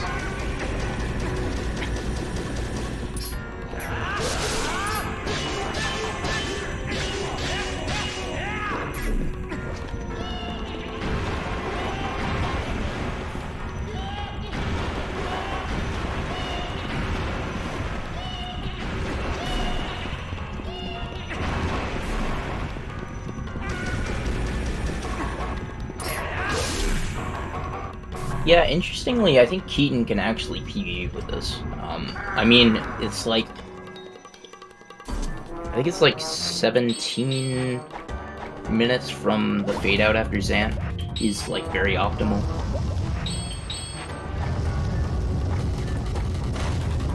Like 16 is particularly unlikely, but 17:30 is probably average. And that would be like 5 minutes faster than Keaton's PvE.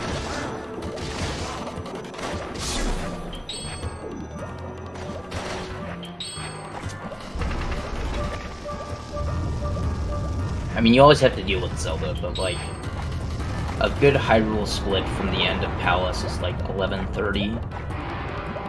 And then it's like 2 minutes with the perfect Zelda, and then like 3 something. 3:18 is a really good Ganondorf. So if you like add that all together. And yeah, it's probably like 17 minutes flat is perfect. Yeah, Keaton's caught up. Yeah, Kitcot just had a really bad Palace, among other things. His late game just... I mean, you can't even really just blame Palace. basically been everything in late game, unfortunately.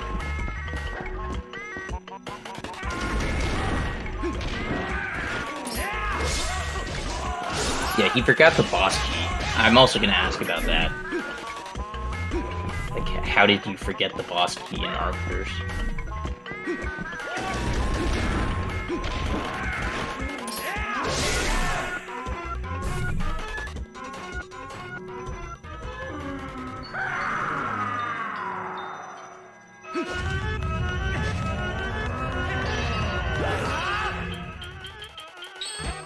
I don't actually remember who played Keaton's in the first round. I think it was Zelu. Now that I think about it, yeah.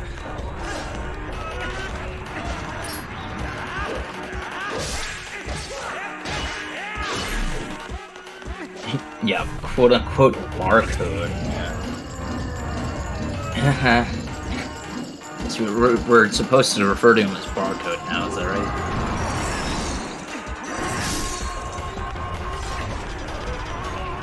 Barcode is Zelda, for anybody wondering. Yeah, Kitcot's fairly new to TP, I think. Keaton is also pretty darn new to TP.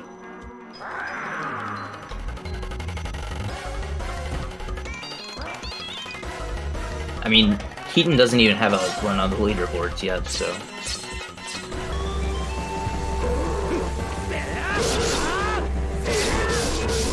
Yeah.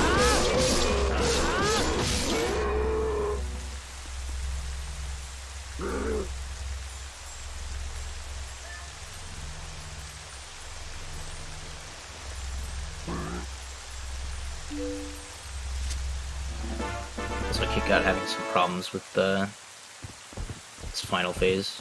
What is he? What? Okay, interesting. Is he like trying to get more than one combo in on each phase? I'm very confused here.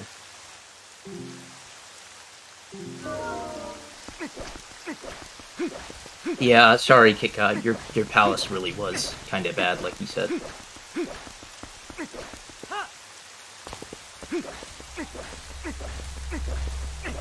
And it looks like he's pretty much not gonna PB at this point. That's sad, because he was like 4 minutes plus ahead at the end of Lake Bed, I think. And, you know, I mean, as somebody said in the TP Discord, people above a 305, if they're ahead at Morpheal, have a 90% chance of PB. Right? Right? Yeah, it's not that simple. I don't understand why people, like, make ridiculously sweeping generalizations like that. It's like, it's actually... It can be difficult, seriously. Like, not everybody's just like, oh, well, if you're ahead at the halfway point... I don't know. Late game could be hard. Kitcot rolled a 1 on a D10. Yeah, obviously.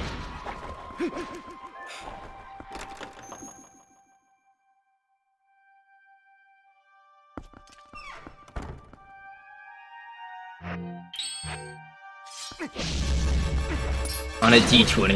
No, it's not a 95% chance. They only said 90. I'm gonna go find who this is, because I just feel like it.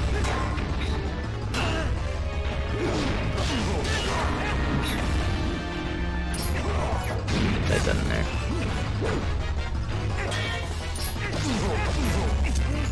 It's Zelus. Shout out Zelux for being wrong.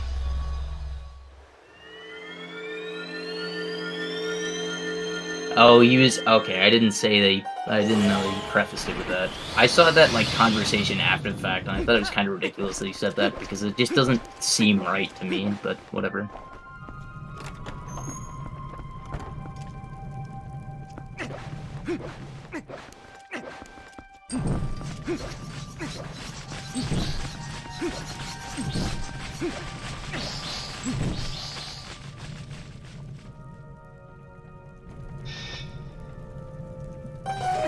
If you want to chug WD-40, that's probably not very good for you, Jerome.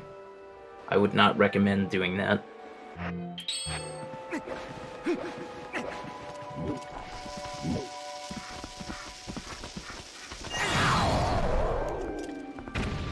Keaton's getting good Dynalphos there. That's pretty good. See if we can do the Aralphos.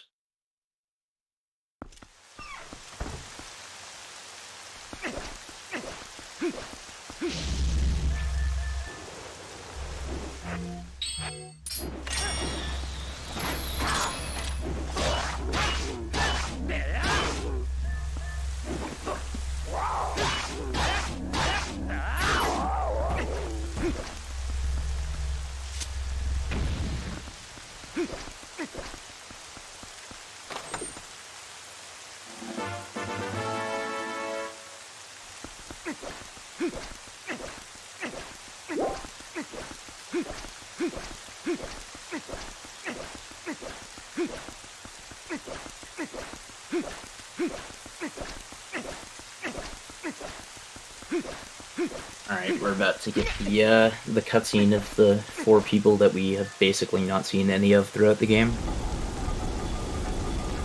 Like, Russell has never taken off his mask, so we don't know it's Russell. We saw Aru, but we didn't see Shad or Ashe at all in this entire run.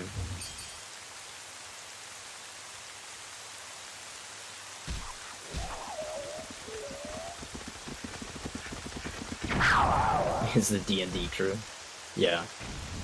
Gotta have some random guy with, like, a futuristic weapon, like a bazooka. I mean, I guess it's not, like, futuristic, but... I mean, compared to the things other people have... Like, yeah, cannons should be around in this game, because they exist. And gunpowder clearly exists, but... Why doesn't anybody else have a bazooka? Why don't we get a bazooka from some dungeon? I don't know, man.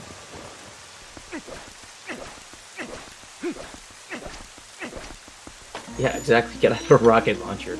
Like, honestly, why do we even get the bow and not a rocket launcher? Goron Mines is just so disappointing. You have to give me a freaking rocket launcher. Just like, imagine you're shooting the crystal in Pyrrhus's head. It's just like, yeah, rocket launcher to the face. That's right, just Aru duped the bazooka. Beautiful. Link just straight up got shot by a gun. Oof.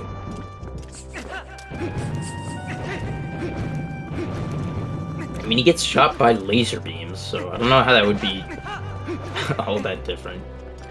I don't know.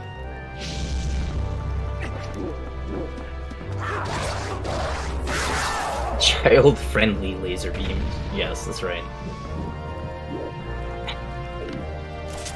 Okay, so this is like...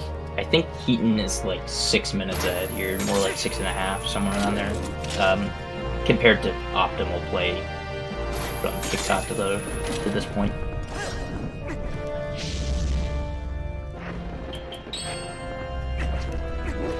Is he really gonna go for Zack Strat? It's not gonna work. Don't do it. Alright. He tried. I don't know why, but he did. He tried. Smart. He would have gotten hit if he didn't do that. The couple extra hops in there.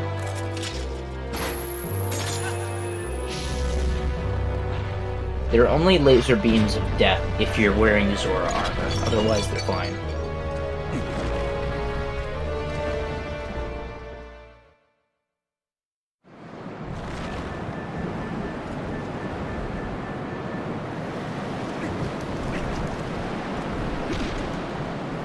Nice bonk there by Keaton. Obviously to make sure he gets a 7 cycle. Dude, what if Keaton tries to go for the Zelda crash here? Is he gonna do it?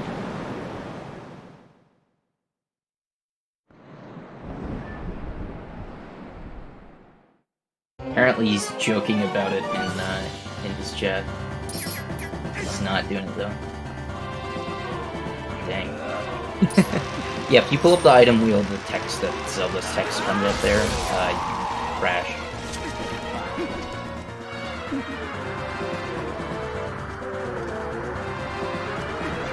That was basically Kitcot's last chance to win this.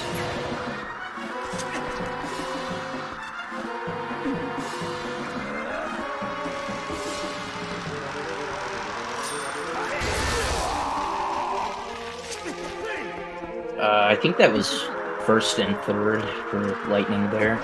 So this is still on pace for 7. I mean, maybe that bunk really was RNG manipulation.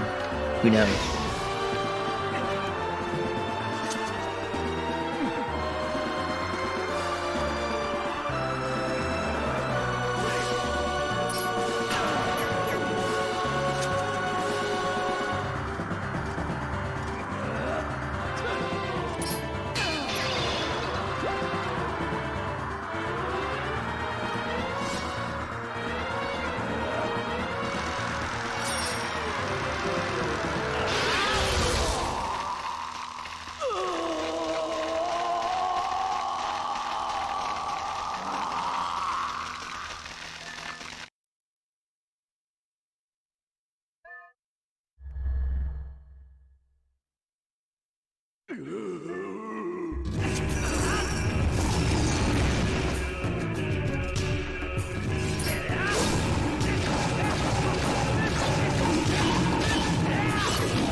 I actually, like, literally did not pay attention to anything or say anything for like a minute there. I don't know why, I just went like totally brain dead.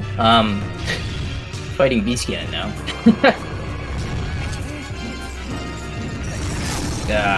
That somehow worked. Is he gonna get there in time? He is. Interesting. I didn't even see how many cycles this Zelda was. It was probably 7. Probably. But again, I like totally went brain dead, so I don't know, man.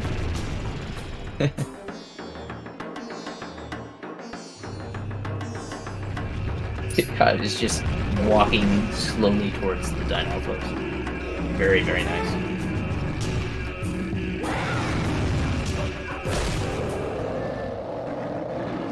Okay, and that's Beast Ganon down for Keaton.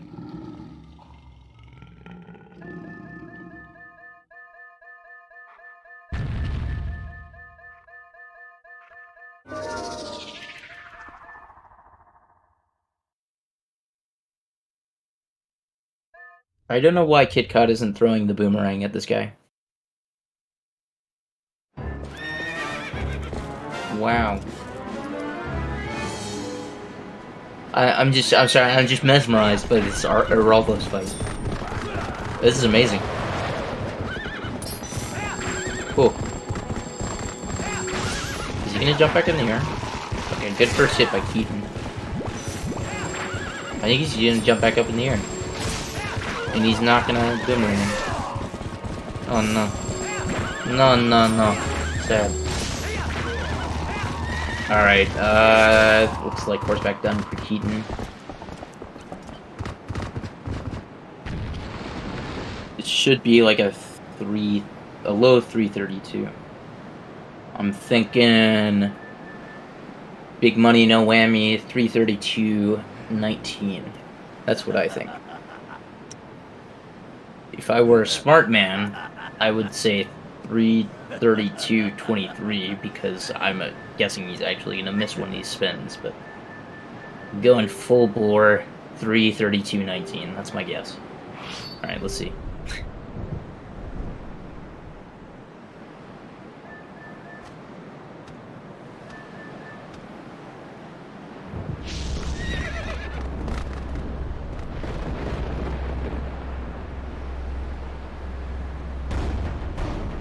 Either way, it's a PB, even if he fails the spike for like 2 minutes, or 4 minutes even really.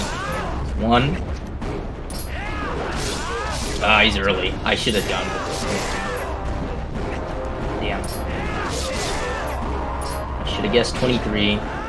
I would have been right. No. Dang it. I don't know if he got dunned, but his splits say 332.23.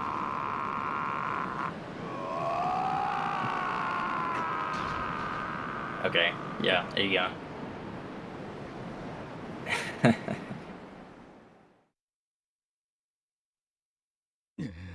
So yeah, GG Keatons. That's a PB by like 4.5 minutes. It's pretty cool.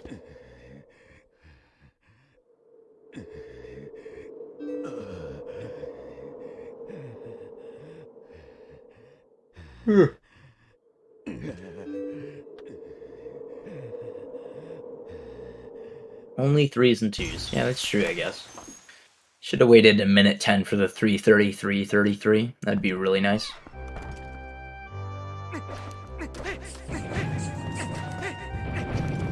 Hello? Hello? Okay, alright. Congratulations, you got a PB. I think, right? That's a PB? Yeah, that's a PB, and that was like the worst early game I had to deal with. Like, I almost lost the bow. I thought I was gonna lose the bow there. Yeah, I thought you were too. How sore was your arm after losing 2 minutes to bow? Oh, I don't want to. I'm just used to it. I'm gonna be honest. Like, people are like, "That's a really bad bow," but if you guys notice, like, my like normal bow split is like 830. Like, Oh, that's just no. like I just get handed that bow constantly, so I'm just used to it. Yeah, I'm surprised that you kept with it to catch up after being like 10 minutes behind in early game. I remember I said this before, so I've watched Kit a decent amount in our runs. I knew that in his early game, he's always going to pass me. Like, I knew that for a fact. Like, there's no doubt in my mind. He would always be in that lead in the beginning of the game. And I always said this, I was like, even if it's 8 minutes behind, I'm pretty sure I can come back a late game.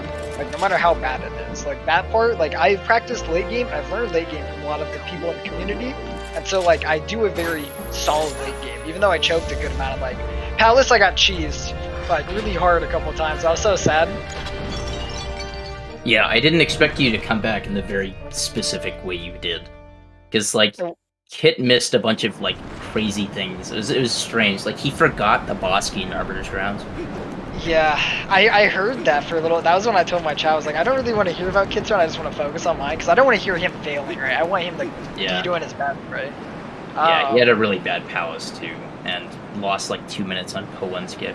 It was unfortunate.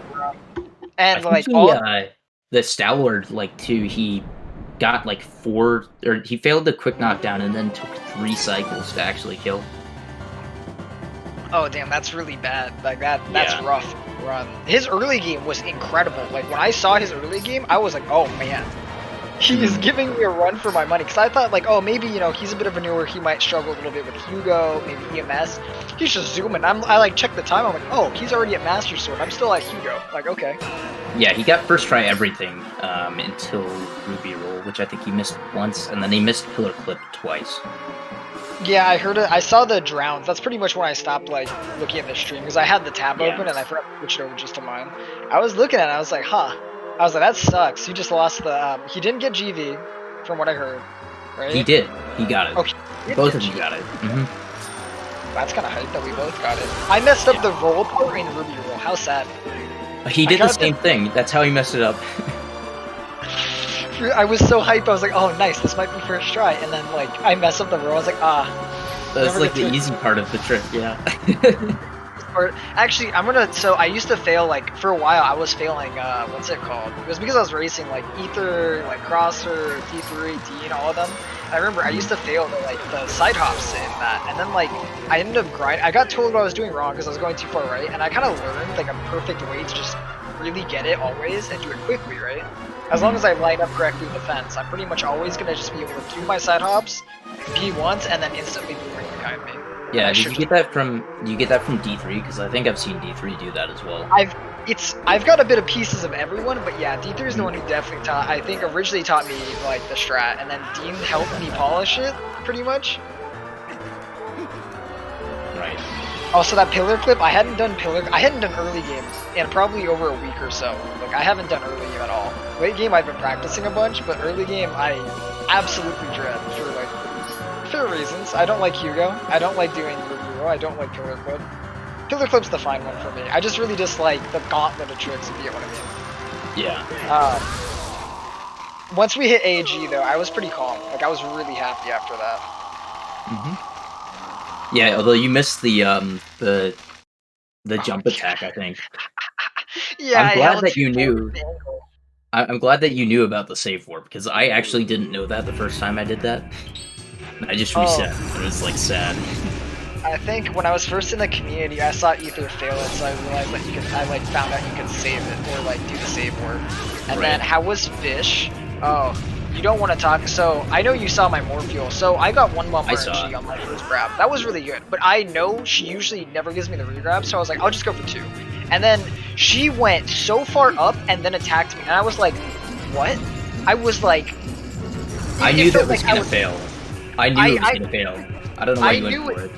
I knew it too, but I still was like, I want to believe. And then I got a bad regrab, and I was like, I pretty much had 1 bomb RNG, went down for 2 bomb, and then I went for like pretty much the closest thing to like a 2 bomb being like split death right there, and then I still failed it. I was like, okay, that's sad. Yeah, But I then saw I- your error before you grabbed, and I was like, yeah, it's over. There's no way. Even if you got like an instant regrab, it wouldn't be fast Yeah. enough. Yeah, it was like a little rough, and that was just bad judgment there. But then I like backed everything up. I just did everything again, and I went pretty fast. I had to do ball and chain strat for I think you probably noticed in AG that the room right before Death Sword, right? Like Yeah. I was like kind of like, what's the ball and chain strat? So I've seen a couple people do it, and I was like, I need to just like figure something out because I've Just never look at done it the before. the HD run. We do like the optimal ball and chain strat there. Do you guys like? basically- You guys, Yeah, go ahead. So you go over there as Wolf to activate the forest outpost, then you go back to the main spot, and then like swing at the first 2 guys while waiting for the other guy to get up, and then throw the ball and chain at him, and it'll hit him on the way back as well. Oh, so it will kill him, and then what you do is you turn around and then point it down, so you swing at them both, right? And then you B cancel it. I'm guessing. Well, you killed the other 2 first. Oh, they just die fully. Because Yeah, the like back- you swing at them, the and back- then you tilt yeah. you tilt up so that it like hits them behind you, basically. Oh, that's really good. That's really smart, then. I should. Yeah.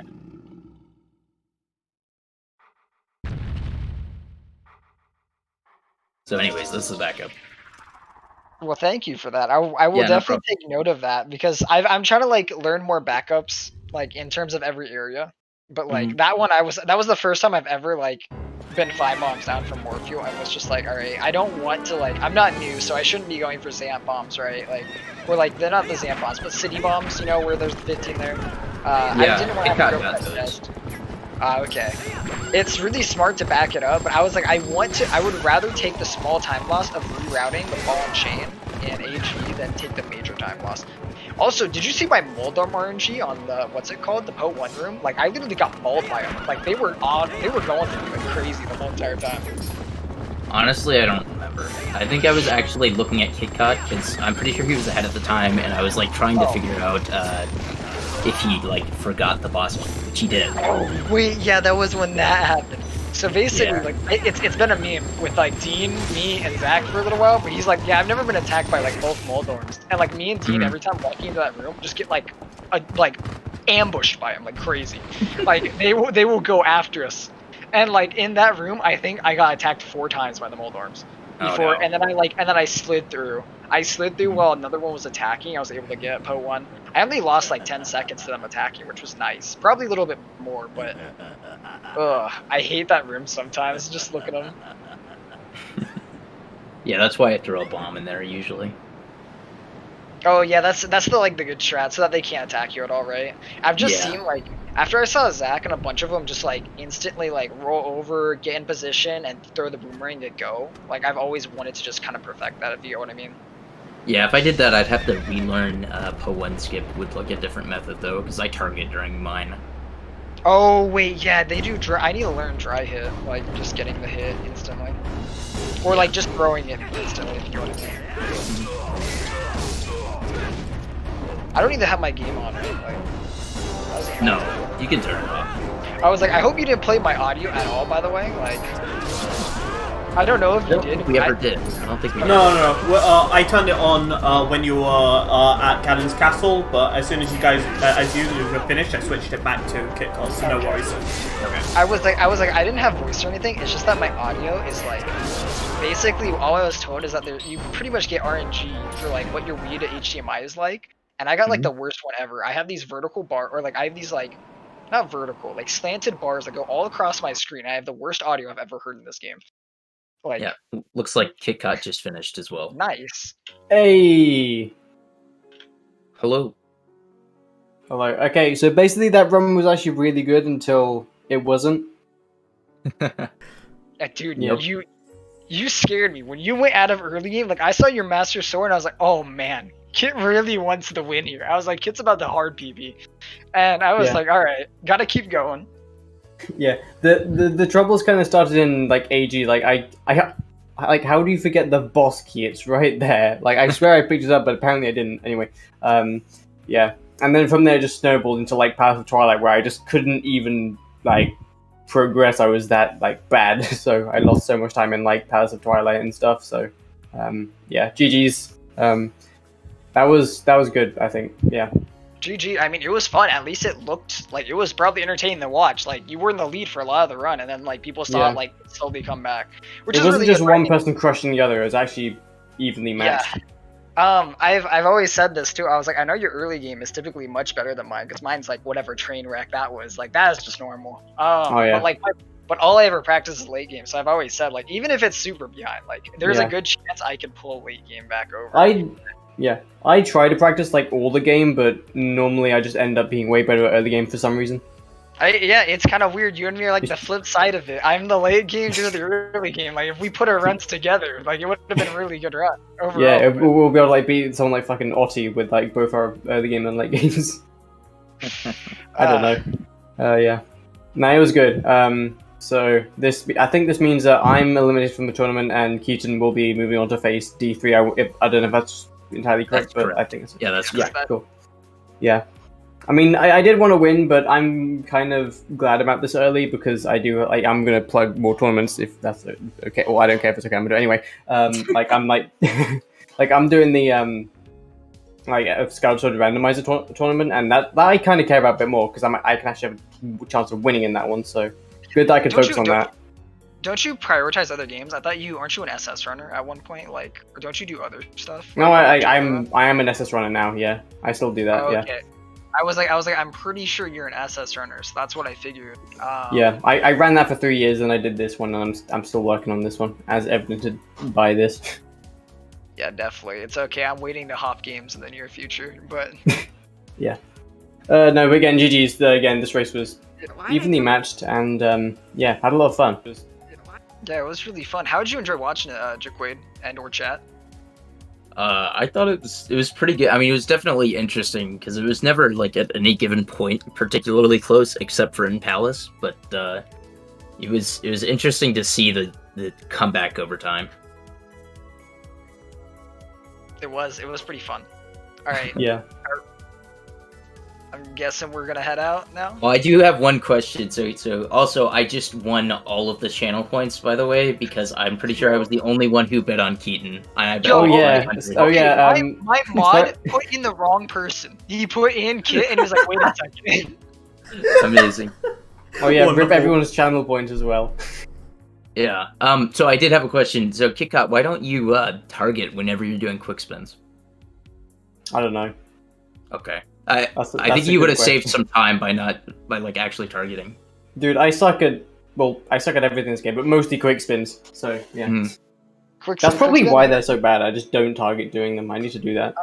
There's another thing that you might be doing. Make sure like something that was being talked about in the Discord recently too was like make sure you're doing slow spins. Like don't go crazy with it. Make sure you're doing full and like Oh, yeah. even if it's a lower circle, that's more important than just going ham on it. That can fix your quick spins really well. Oh yeah. Well, it's evident by this that I have a lot to learn, but hopefully Wolfdash 4 I'll put up a better fight because I do plan to do a lot with this game, but we'll see. Are you gonna run like in between this time period or practice it down? I'm guessing. While Yeah, I'm gonna like take this game as far as I can, really, to be honest. all right, sounds good. Yeah. Well, thank you so much, Jaquade, for actually coming out here like short notice and being our commentator. Yeah, the no whole time problem. and doing it Oh solo. yeah.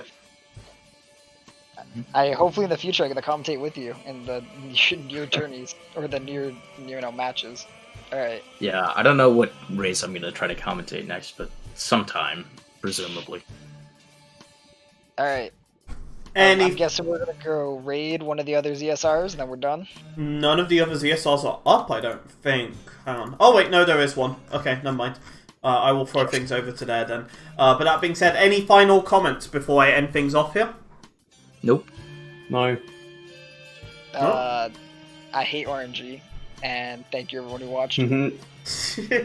Well then, just to summarize things, thank you very much to our commentator today, Jack, for coming in last second. Did you say? Yeah, I It was like figured out like an 2 hour hours, before. yeah. Like, yeah. Yeah. Well, regardless, thank you very much. We don't get to stream very many of these matches, so having a commentator for any of them is great. So thank you very much for commentating this one. And thank you to both of our runners as well for the entertaining race. Regardless of how you felt about it, it was still quite close. So I think everyone enjoyed it very much. And I think that's it. So thank you everyone for watching. I'm going to throw things over to, I assume it's CSR 2, where they're having an OOTR match. So stay tuned for that. But otherwise, thank you everyone for watching, and see you guys next time. Bye! Bye-bye. Bye. Neat.